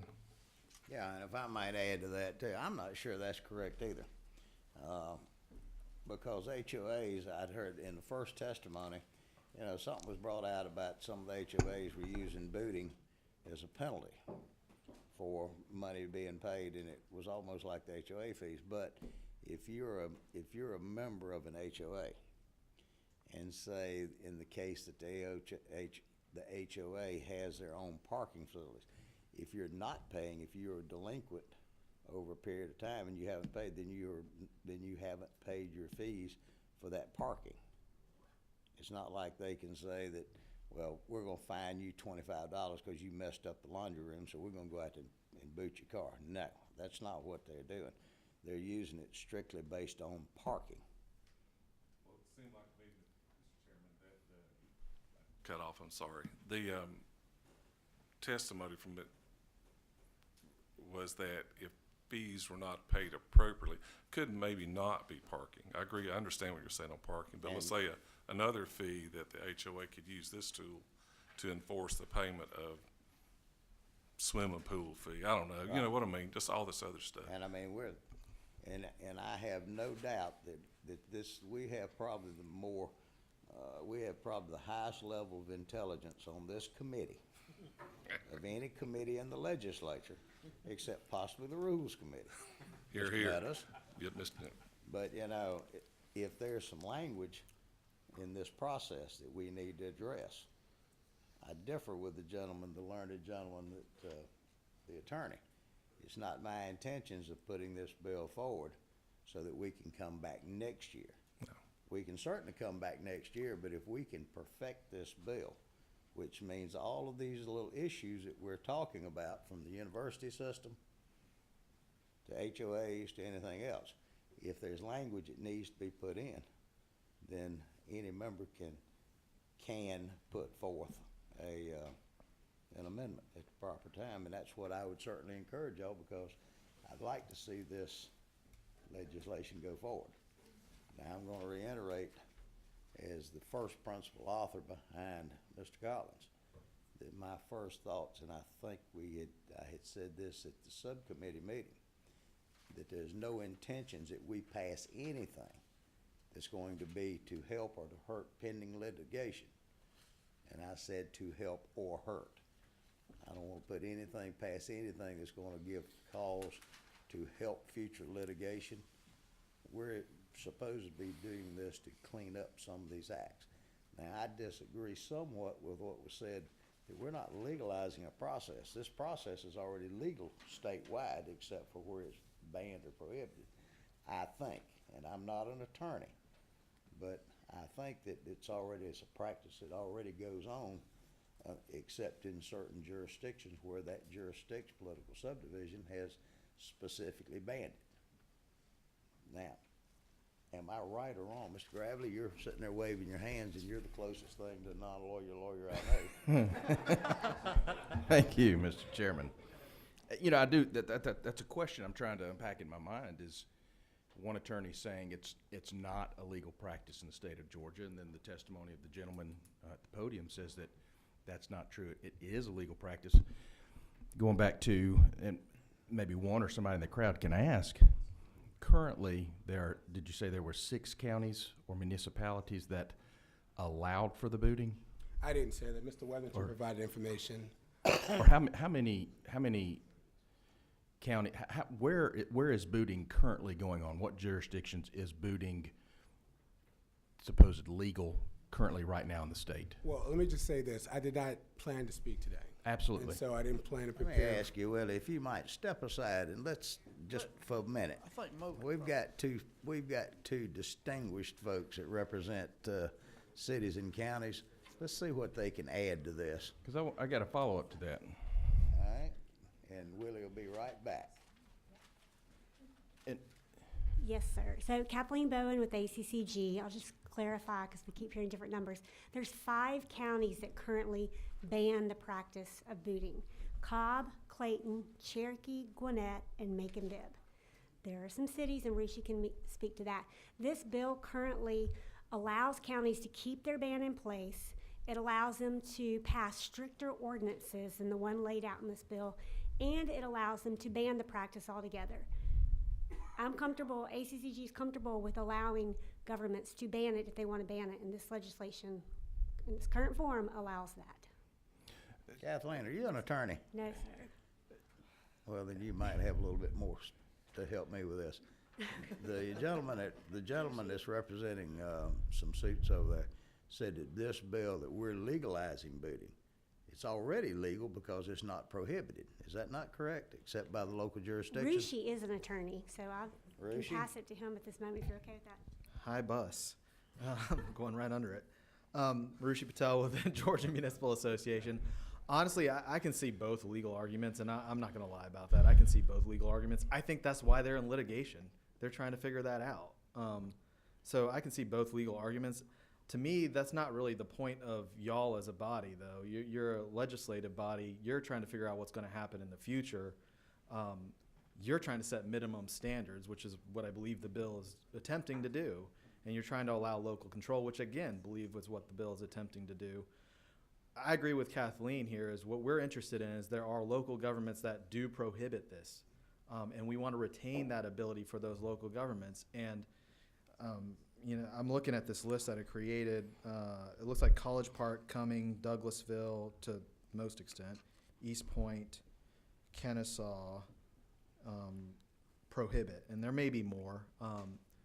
But, you know, they're in the middle of a judicial process. I really do see the legal arguments on both sides. I don't know the answer to their legal situation. All right. Mr. Chairman, follow up. Bradley. Thank you, Mr. Chairman. All right, look, absent any ordinance or statute allowing booting, let's go to a South Georgia county, pick one, where there's neither a ban on booting nor is there an ordinance allowing booting. Could a booting company go into that community and contract with a business owner to perform booting in that business owner's parking lot? I think right now they probably could because they're going to end up being an unregulated business. Now, the question would be, is that a legal enterprise? And I think that's where the litigation comes to. So I think right now they would go into that community in, the middle of Georgia or somewhere, and they'd enter into a contract with a private party. And, unless somebody came out and filed a suit against them saying, hey, that's not legal, they're just going to keep doing that because it's an unregulated business. I think what this bill is trying to do is regulate it. So Mr. Chairman, if I may there, if I wanted to buy a boot and go to Villa Rica and get a business license to boot, they're gonna look and they're gonna see there's no prohibition of booting. Why would they not issue me a permit to do that? And that's what this bill is trying to address. Any of the lights burning, or y'all have questions for the folks in the well right now? No? Not for them? All right. Thanks, Rishi. Thank Kathleen. I can answer the question that the committee seems to be struggling with here. And I understand not a lot of people on the committee are legal or lawyers, but the issue is simpler than it seems. In terms of, are you legalizing booting by passing this? What happens in situations where there are no ordinances at all dealing with booting? And it's going to be strictly illegal, and the reason is because of what the representative said before, is that it's an attachment to property. It's an exercise of right on someone else's property. It's a lien. If you are taking a boot and putting it on somebody's car, you're asserting a lien holder's right on that car and saying, I'm not going to return your property to you until you pay me money because I think you're illegally parked for whatever reason, whether or not you are or not. That has to be granted by statute, by ordinance, by OCGA statute. Liens don't exist at common law. They're in strict, what the law says, if you're an attorney, you'll be familiar with this. They're in a strict derogation of the common law, so you can't have it otherwise. And I can tell you that it is true that we're in litigation on this issue, but that issue was resolved in one court. We had this argument come up in Cherokee County, and the state court of Cherokee County considered the argument and did exactly what I just said. They said, no, it's a lien. No, it doesn't exist at common law. If there is no ordinance, it is strictly illegal. There must be an ordinance. That's why what we're saying here is that if you pass this bill, I understand the intent. The intent is to bring everything under one rubric, try and regulate it, try and rein it in. The unintended consequence here by passing this in this way is that by putting it into law like this and applying it across the state of Georgia, you just created a lien across the state of Georgia. And I understand that individual counties can ban it if they so choose to. I understand that they can regulate it if they want to add additional things. But it is 100% true. And I think if you talk to any legal committee in the council, they're going to tell you exactly the same thing. You are creating a lien that doesn't exist beforehand. If you go into that county and you get that business license and you start booting in Hiram or anywhere else that doesn't have a booting ordinance, is the police going to arrest you? I don't know, but I will certainly sue you. And, I can tell you that I'm going to win. So, I mean, be my guest if you want to try, but I'm telling you right now, this is a clear-cut issue. There's no room for debate on this. There's no gray. A boot is a lien. Liens don't exist at common law. If you pass this law, you are giving booting across the entire state of Georgia. Other people are going to have to regulate it. It's very, very simple. In terms of the residential issue that we're dealing with here, again, both attorneys represented, they're not landlord-tenant lawyers. I was a landlord-tenant lawyer. I was a landlord-tenant lawyer for over 3 years. I represented landlords, and I can tell you from my experience in landlord-tenant law, I've looked at this issue, and this is not legal. And if you pass this law, that's fine. You can pass it if you want. You can get it out of committee. But again, same thing. If someone calls me and they're a resident and they're booted because they didn't pay HOA fees, regardless of what's in any contract, again, I'm going to bring a suit. And, there's nothing you can do here. There's no way that you can contract for this kind of debt collection. The analogy that I would say is that if you have a contract with your HOA, with your landlord that says if you're late on your rent, if you're late on your HOA, I'm going to shut off your water, I'm going to shut off your power. That's not a contract you can have in Georgia. There's well-established law on this. This is a prejudgment attachment for a debt. Your remedy if someone hasn't paid their HOA fees is to sue them, is to collect those HOA fees. You don't get to attach to property just because someone signed a contract that said that, there's some provision buried in there. In the same way that if I sign a contract that says you can turn off my power if I'm late on my rent, you're not going to be able to enforce that in any court in Georgia. So I understand that HOA provisions would love to have this. I understand that they would love to continue to use this as a debt collection tool. I'm here to tell you that that's an illegal debt collection tool. And regardless of whatever you put in this bill, I'm going to continue to represent residents and homeowners that are affected by this. Last thing I will say is that with respect to the issue dealing with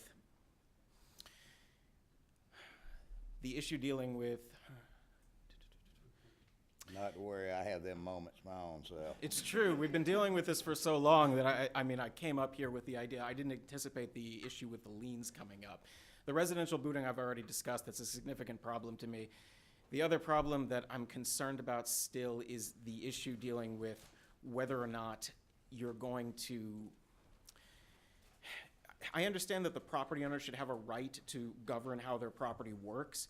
But the problem here is that we didn't pull over everything from the towing statute, and I appreciate that the committee gave us the private remedy that's in the towing statute, and I think that was an important thing that we did.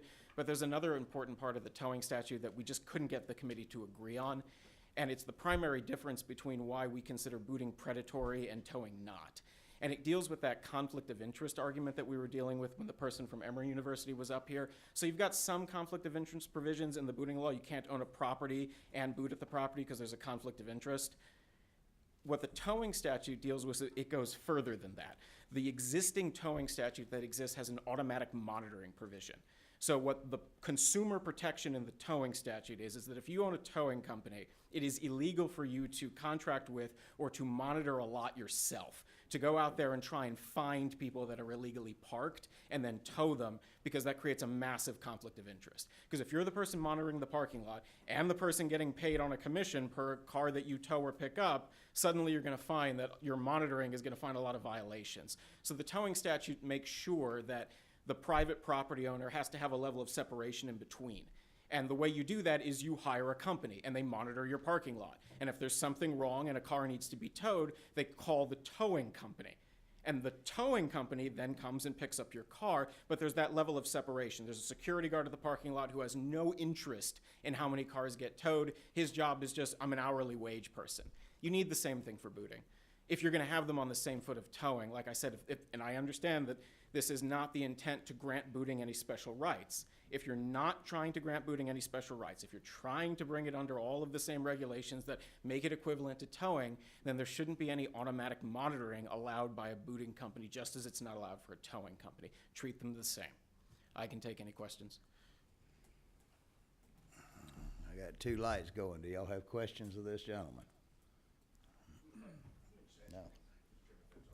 Yes, Is there sir. currently automatic observation like you were talking about going on right now? Yeah, that's the primary way booting companies operate. They monitor the lot, and they get the contracts by agreeing to monitor the lot so that the property owners don't have to hire a separate company.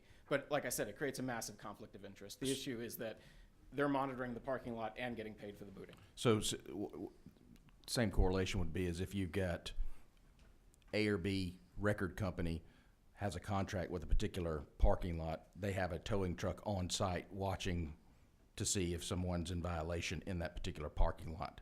Yeah, and that's currently illegal under the towing statute. The record company cannot do that. That would be automatic monitoring. The property owner has to hire a security company. The security company monitors the parking lot. They have no interest financially in how many cars get towed. If there is a problem, they call the towing company. The towing company picks up the car. That's how towing has worked for years. That's why towing is not predatory. If you want to make booting not predatory, just carry over the exact same regulation. It's already written. It's already in the towing statute. Just move it over here.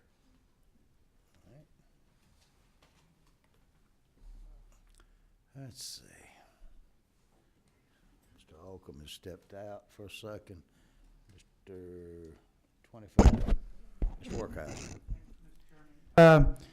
Just real quick, I guess to defend your urging of us passing something is because us doing nothing, we're back to each county's having their own rules. And you said that, you know, a state court judge in Cherokee ruled one way. How do we know that there's not going to be inconsistent rulings throughout the state? So it seems like, yeah, we've got some issues. I think that the whole HOA argument is very weak. It's not a debt collection tool. If people are trying to read that into it, they're misguided, and that'll be vetted out in court. But I think doing nothing, we're almost going down a more dangerous road than if we don't. That's more of a comment than a question. Thank you. I understand what you're saying, that the goal here is to regulate, the goal here try and bring it in, but like Mr. Weathering said, because I believe you're bringing it to every place in Georgia without them doing any affirmative action, the smarter thing is pass this regulation, make it so that a county can either opt in or opt out, but make it so that they have to affirmatively opt in. The only difference between these two things is saying that you want to regulate it and I'm fine with that. All I'm saying is that don't make it automatic. Don't bring booting somewhere where booting doesn't exist already unless that municipality, unless that county says, I opt in. Pass an amendment that says, if you want this in your community, opt in, otherwise it is unlawful. That's all I'm suggesting. You know, I think that's what the original bill said, and then somebody from the local government's convinced me otherwise. I'm not opposed to that. Ms. Frazier. Mr. Chairman, at the appropriate time, I'd like to make an amendment to, since we cannot regulate this legislation, that we should make it optional for local municipalities to either opt in or opt out. All right, at the proper.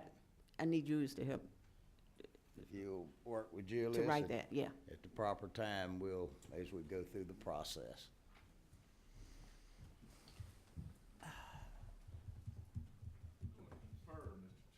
All right, well then, who else wishes to be heard on this while we have folks conferring with legal counsel on possible amendments? Mr. Halliburton.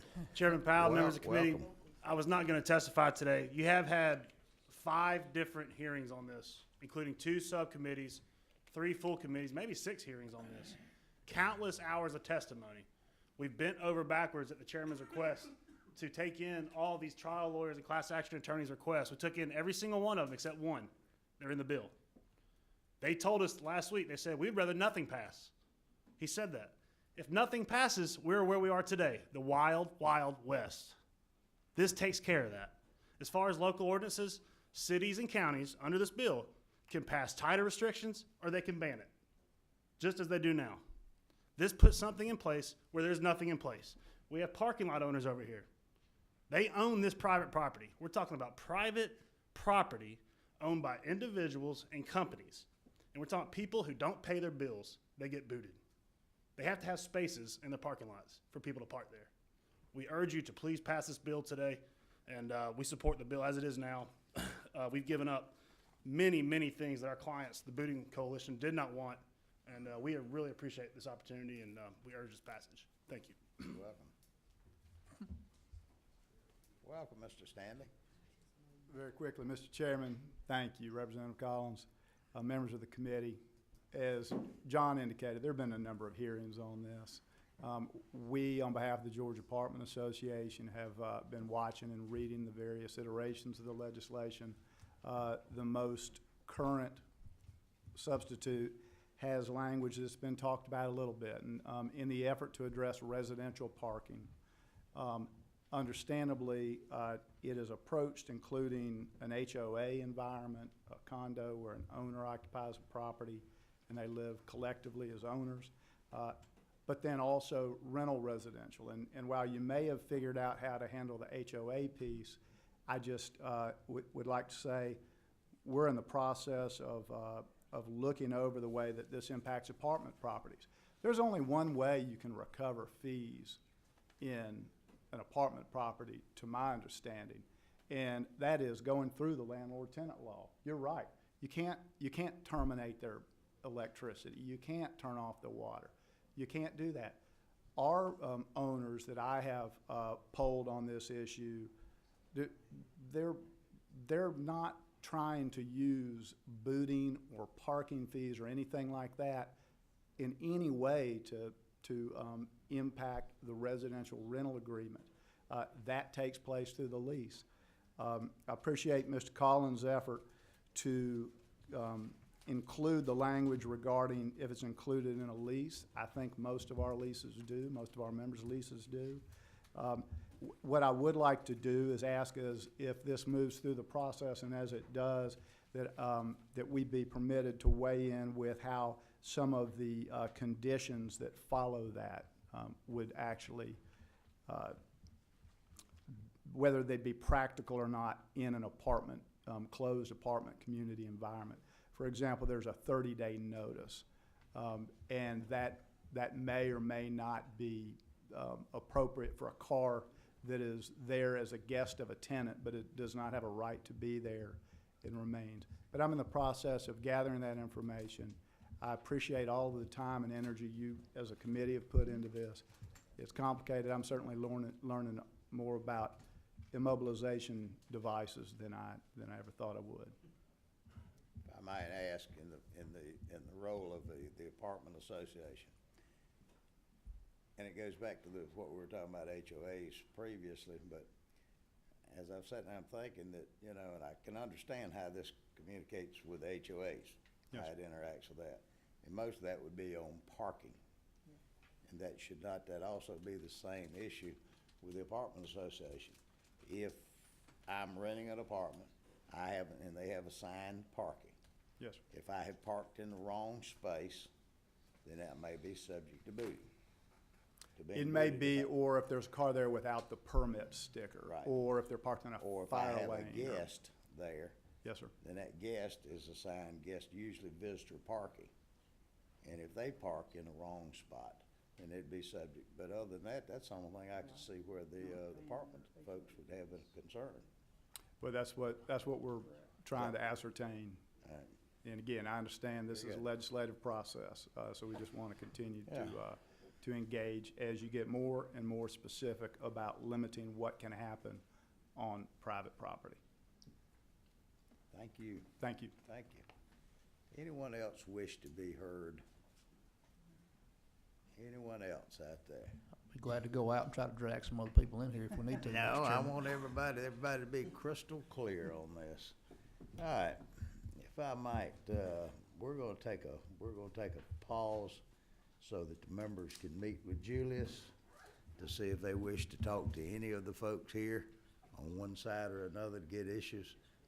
The attorneys that's been here have been very helpful, even though it's very complicated in my mind. I still refuse to believe that we're legalizing something. We're trying to put consumer protection into it. But that being said, let's take about how long, committee? 15 minutes? 15 minutes. 15 minutes give you time enough to, I'm referring to one that's got all the work. Julius, would 15, 20 minutes be enough time? We'll start with 15 minutes. This committee will stand in recess for 15 minutes. You're not going anywhere. Do what?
little bit of housekeeping legislation. All the members of the committee have signed the letter of condolences to the widow. All right, thank y'all. All right, reconvene this meeting.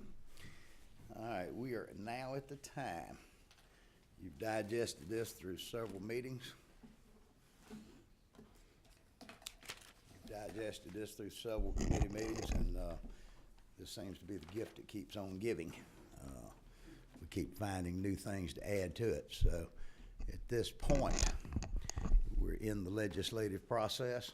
What's the will of the committee? We have a motion to pass. Do we have a second? We have a second.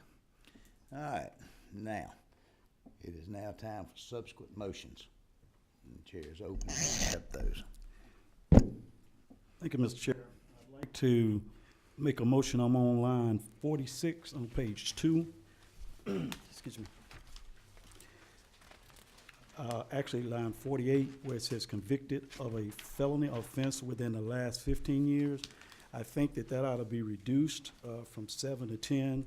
If we are in the mode of criminal justice reform in this state, then we need to give folks ability to make their job, get a job after they've made mistakes in the past.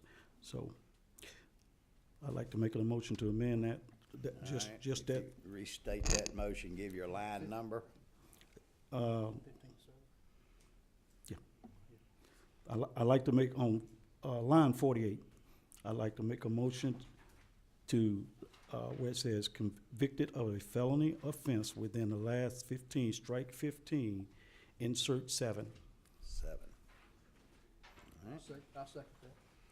We have a motion and a second. Any further discussion on that motion? Any subsequent motions to the motion?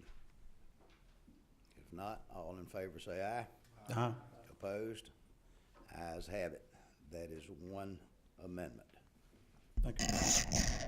All right. Mr. Clark. I would like to make a motion on line 21, at the end of 21, to,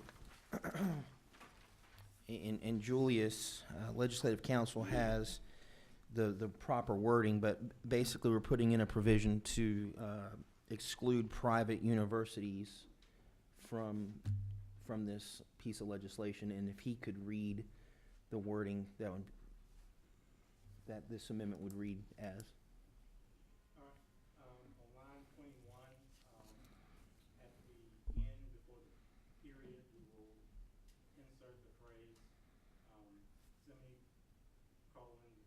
provided, however, that such terms shall not mean property owned by any private college or university accredited by a regional or national accrediting agency recognized by the U.S. Department of Education.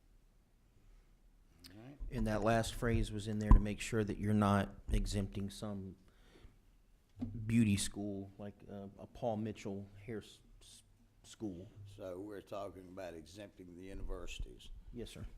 Any language, subsequent language about their folks being uniformed or anything such as that, or just a blanket?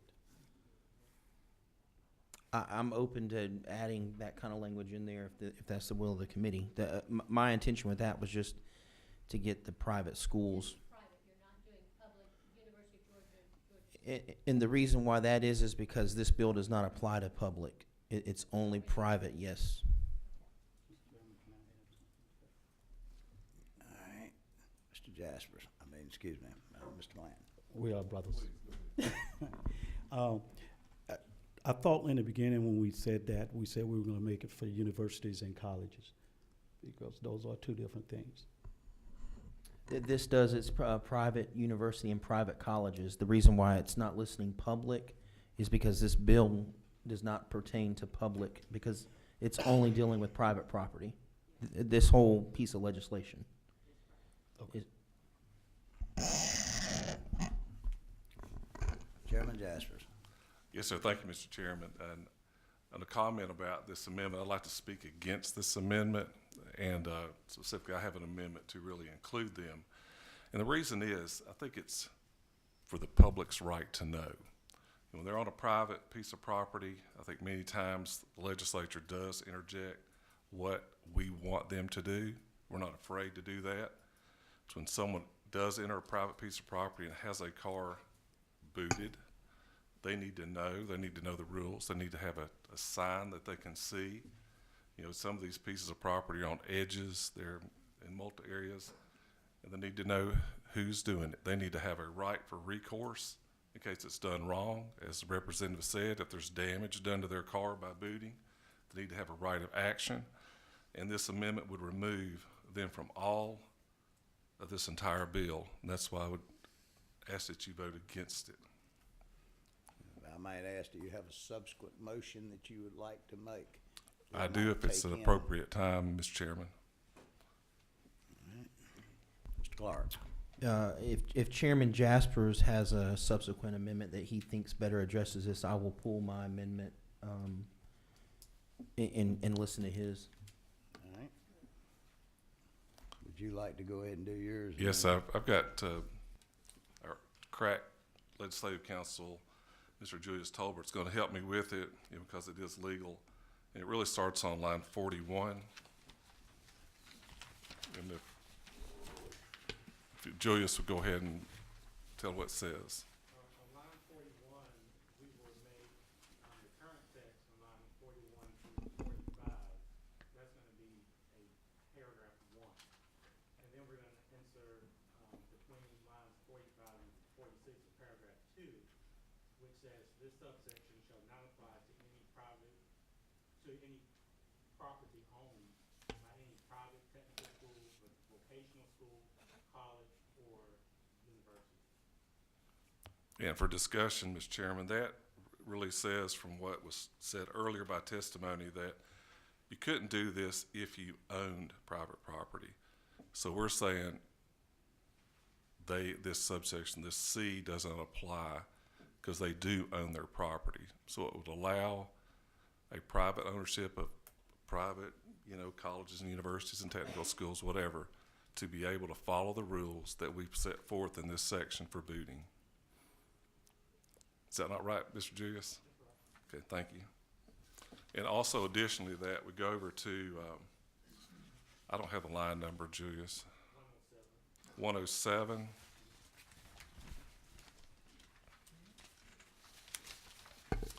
Where we address the issue about uniforms and provide an exemption there, if you would, Mr. Tolbert. Here, line 107 through 110, that current text will make that a paragraph 1, and then we'll insert between lines 110 and 111 a paragraph 2 that says this subsection shall not apply to any peace officer employed by any private technical school, vocational school, college, or university. And the discussion on that, Mr. Chairman, is that these people are already in a uniform and easily identified by anyone on that property. And we also have it in. What do you think? You want to withdraw? You want to withdraw your motion? Go ahead, Mr. Yes, sir. Mr. Clark. We're still, He still has another. we still have one more. All right. And then there's one more in between lines 120 and 121. We'll insert a new paragraph 3, which says this subsection, meaning that subsection C, this subsection shall not apply to any peace officer employed by any private technical school, vocational school, college, or university. And again, that just, they have well-identified cars that everyone there can see and know who they're dealing with. Thank you, Mr. Chairman. That's my amendment. My question, do we need to add the language about accredited to those? When you go to the accreditation, and there, you know, I'm speaking from the higher ed part of it now. There's so many different accreditations and so many different for each technical school and college. They're just numbers of them, and most all trying to do the same thing, but I think the way Legislative Council and I, after we talked about it, that language seemed to fit across the board, which is the purpose of the amendment, to be across the board, to catch everything in between. Good deal. All right. Chairman Clark. I will make the motion to pull my amendment off. We have a motion to withdraw. The amendment is offered by Chairman Clark. All in favor? Opposed? It's withdrawn. Now, Chairman Jaspers. Sir. You have got a three-sectioned amendment that you wanted to place? Yes, sir. And does everyone understand that motion? There's a question on the end. Jay. I had a question.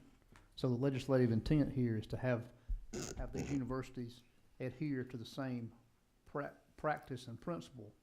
It just allows them the ability to enforce with their public safety personnel. Yes, sir, and their uniforms and their cars, so they don't have to go to the expense or any change about that. That's not what we're trying to do. So still have to adhere to the principle and practices of the legislative intent that's been set forth by this body. Absolutely, yes, sir. Okay, all right. All right. We have a motion. Let me get a second to his motion. We have a motion. Do we have a second? We have a second. Now, discussion. Ms. Taylor? If the school already has their program and they're doing it in a certain way, like they don't boot you on the first go-round, do they have to change and go by these rules, or can they do their own thing? If I'm not mistaken. I don't think there's anything in This, here. if I'm not mistaken, the bill sponsor probably can answer that better, but this is specifically talking about booting, not on other traffic offenses within private property. Is that not true? Yes, ma'am. All right. Ms. Frazier? Thank you, Mr. Chairman. Lines 29 through 32. I would like to an amendment. Ms. Frazier, do you have, is this gonna be for a motion that you wanna make? Yes, sir. We need to finish rules of order. We need Oh, I to was finish just the in order. previous You just- motion, and then we'll come to you. Oh, you thought I had a question about that one. I'm sorry. All right. Let me cut my light off and wait. Yes, ma'am. Or you can leave your light on, and I'll get back to you. Colonel Hitchens? While I have certainly spent my whole life in public safety, and I've answered a lot of questions with regard to booting all over this the metropolitan area, I've never had a question about a private institution, and I've found that they go out of their way to try and make everybody happy, and there's certainly no economic benefit to them. And it concerns me that if we include them in this, in lieu of booting, they just may go to towing. And it's already an established practice that they could do, which would be much more financially concerning for the citizens. You know, I certainly have, I don't believe they should be worried about uniforms or cars because they're all post-certified and they abide by the rules and regulations that are already in place. All right. Chairman Jaspers, would you like to respond? I would just think we're gonna give them the option, Colonel. If they choose to do nothing, they can do nothing, but if they're gonna boot, this really tight, makes a uniform across the standard. Thank you. All right, we have a motion and a second. Any further discussion, any further questions from the committee? If not, all in favor of Chairman Jasper's motions, which was a three-part motion, say aye. Aye. Opposed? No. All right. All in favor, say aye individually. Raise your hand. 1, 2, 3, 4, 5, 6, 7. Opposed? 8. Opposed? 1, 2, 3. And the ayes have it. All right. next? Any further motions?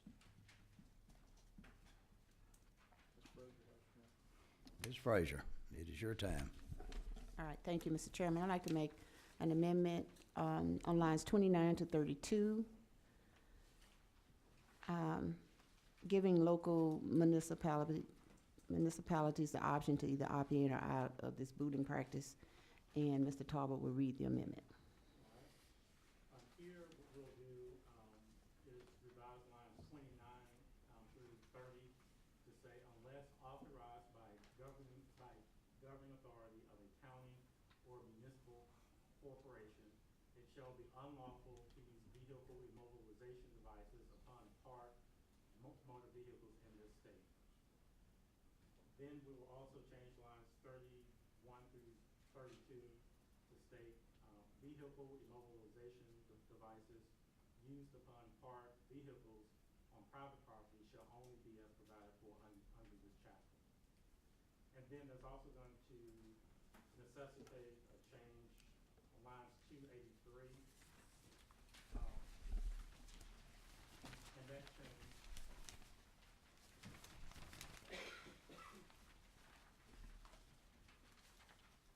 and that change will state if a county or municipal corporation adopts an ordinance authorizing the use of vehicle immobilization devices, such ordinance shall be identical to the provisions of this chapter, or that impose additional requirements that exceed the minimum requirements of this chapter. That change is to say, the way it's listed now is saying that they may adopt, but with this change, we're saying that they have to adopt the statute. So it's just conforming the language to match the. This language says that cities or political subdivisions, cities and counties would have to pass an ordinance to allow booting. Correct. That's what the. As opposed to. Right. All right. The change in lines 2 to 82 is just to conform. So if they do nothing, there is no law, it's illegal.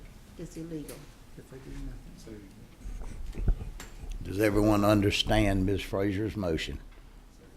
Okay, just to clarify, I'm sorry. Look right ahead. Okay, thank you, Chairman. So to clarify, if we make the change, if a city or county does nothing, then it is illegal in that city or county. Is that correct? Correct. Questions? Any questions? Does everyone understand the motion? All right. If there's no other questions on that motion, we have a motion. Did we have a second to the motion? Second. We have a second. All right. No further questions. All in favor, say aye. Aye. Opposed? No. All in favor, raise your hand. 1, 2, 3, 4, 5, 6, 7, 8. Opposed? 2. The ayes have it. All right.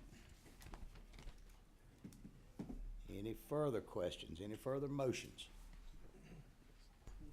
Gavin Clark.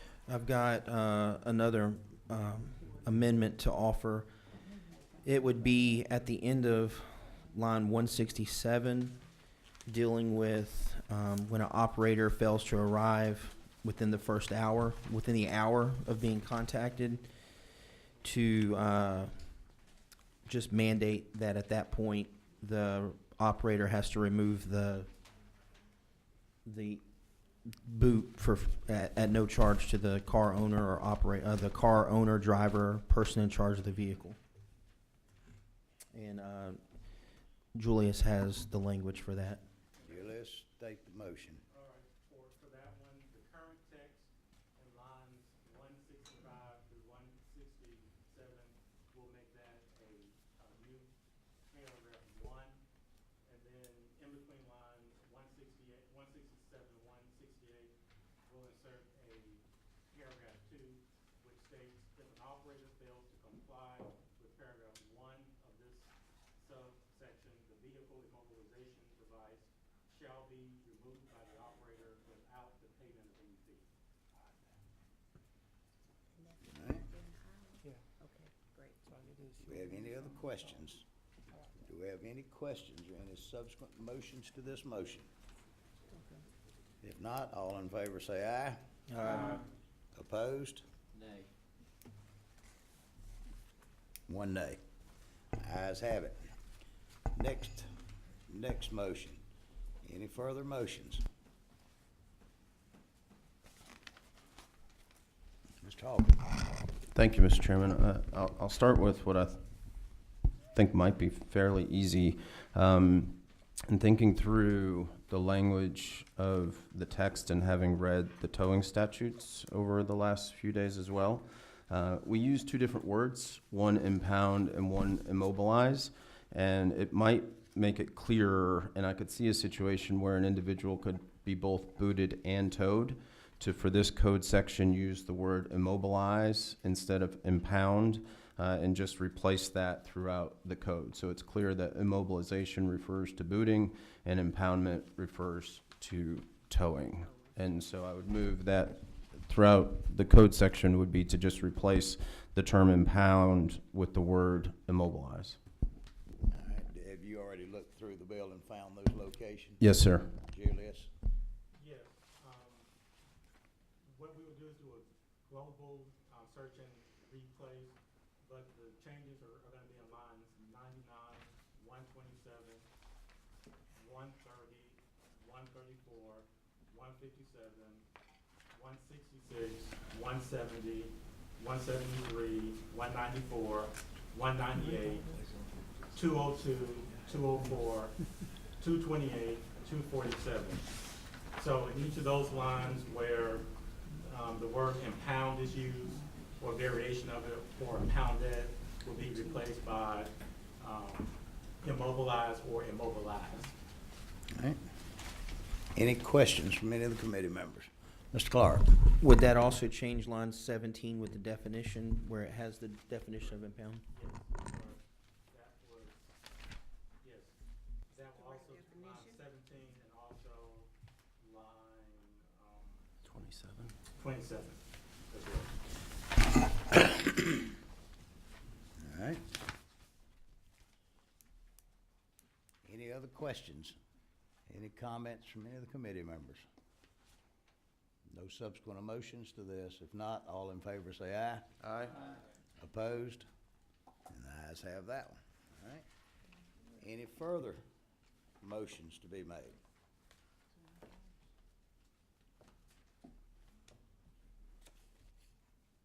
You're still there? Yes, sir. Yes, sir. Mr. Hawkins. I've talked about it a bunch, so might as well see what the will of the committee is in terms of the fee. I've asserted throughout that I thought that 85 was too high.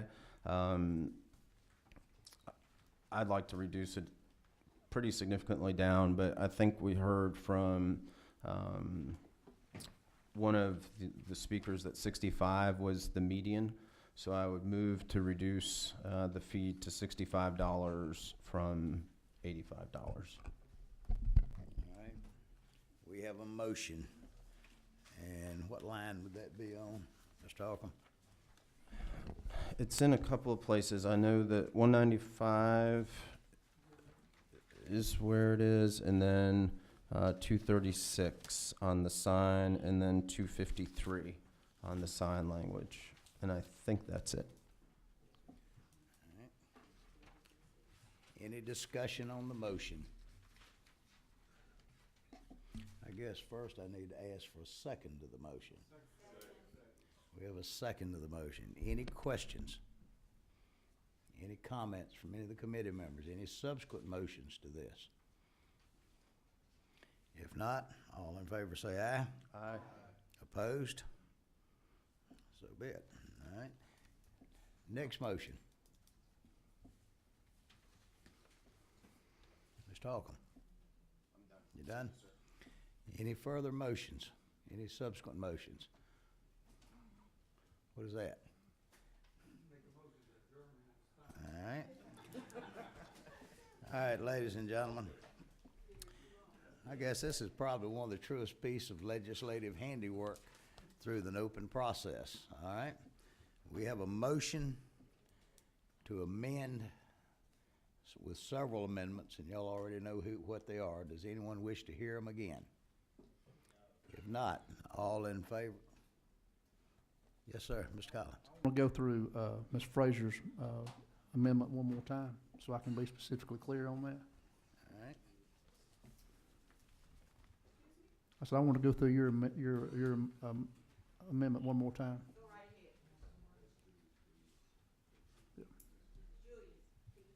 Oh, sure.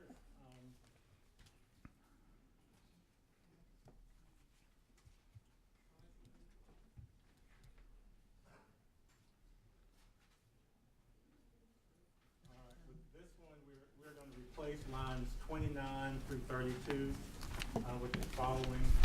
The new paragraph 1 will state, unless authorized by a governing authority of a county or municipal corporation, it shall be unlawful to use vehicle immobilization devices upon parked vehicles in this state. Then the new paragraph 2 will read, vehicle immobilization devices used upon parked vehicles on private property shall only be as provided for under this chapter. All right, any other questions? Is that all you need, just? Yes, that's all. All right. All right. Now, before you in the final version of LC 41-1449S as amended as a committee substitute. All in favor say aye. Aye. Opposed? No. All in favor, raise your hand. Opposed? All right, and the ayes have it. Ladies and gentlemen, I want to thank y'all for your handiwork.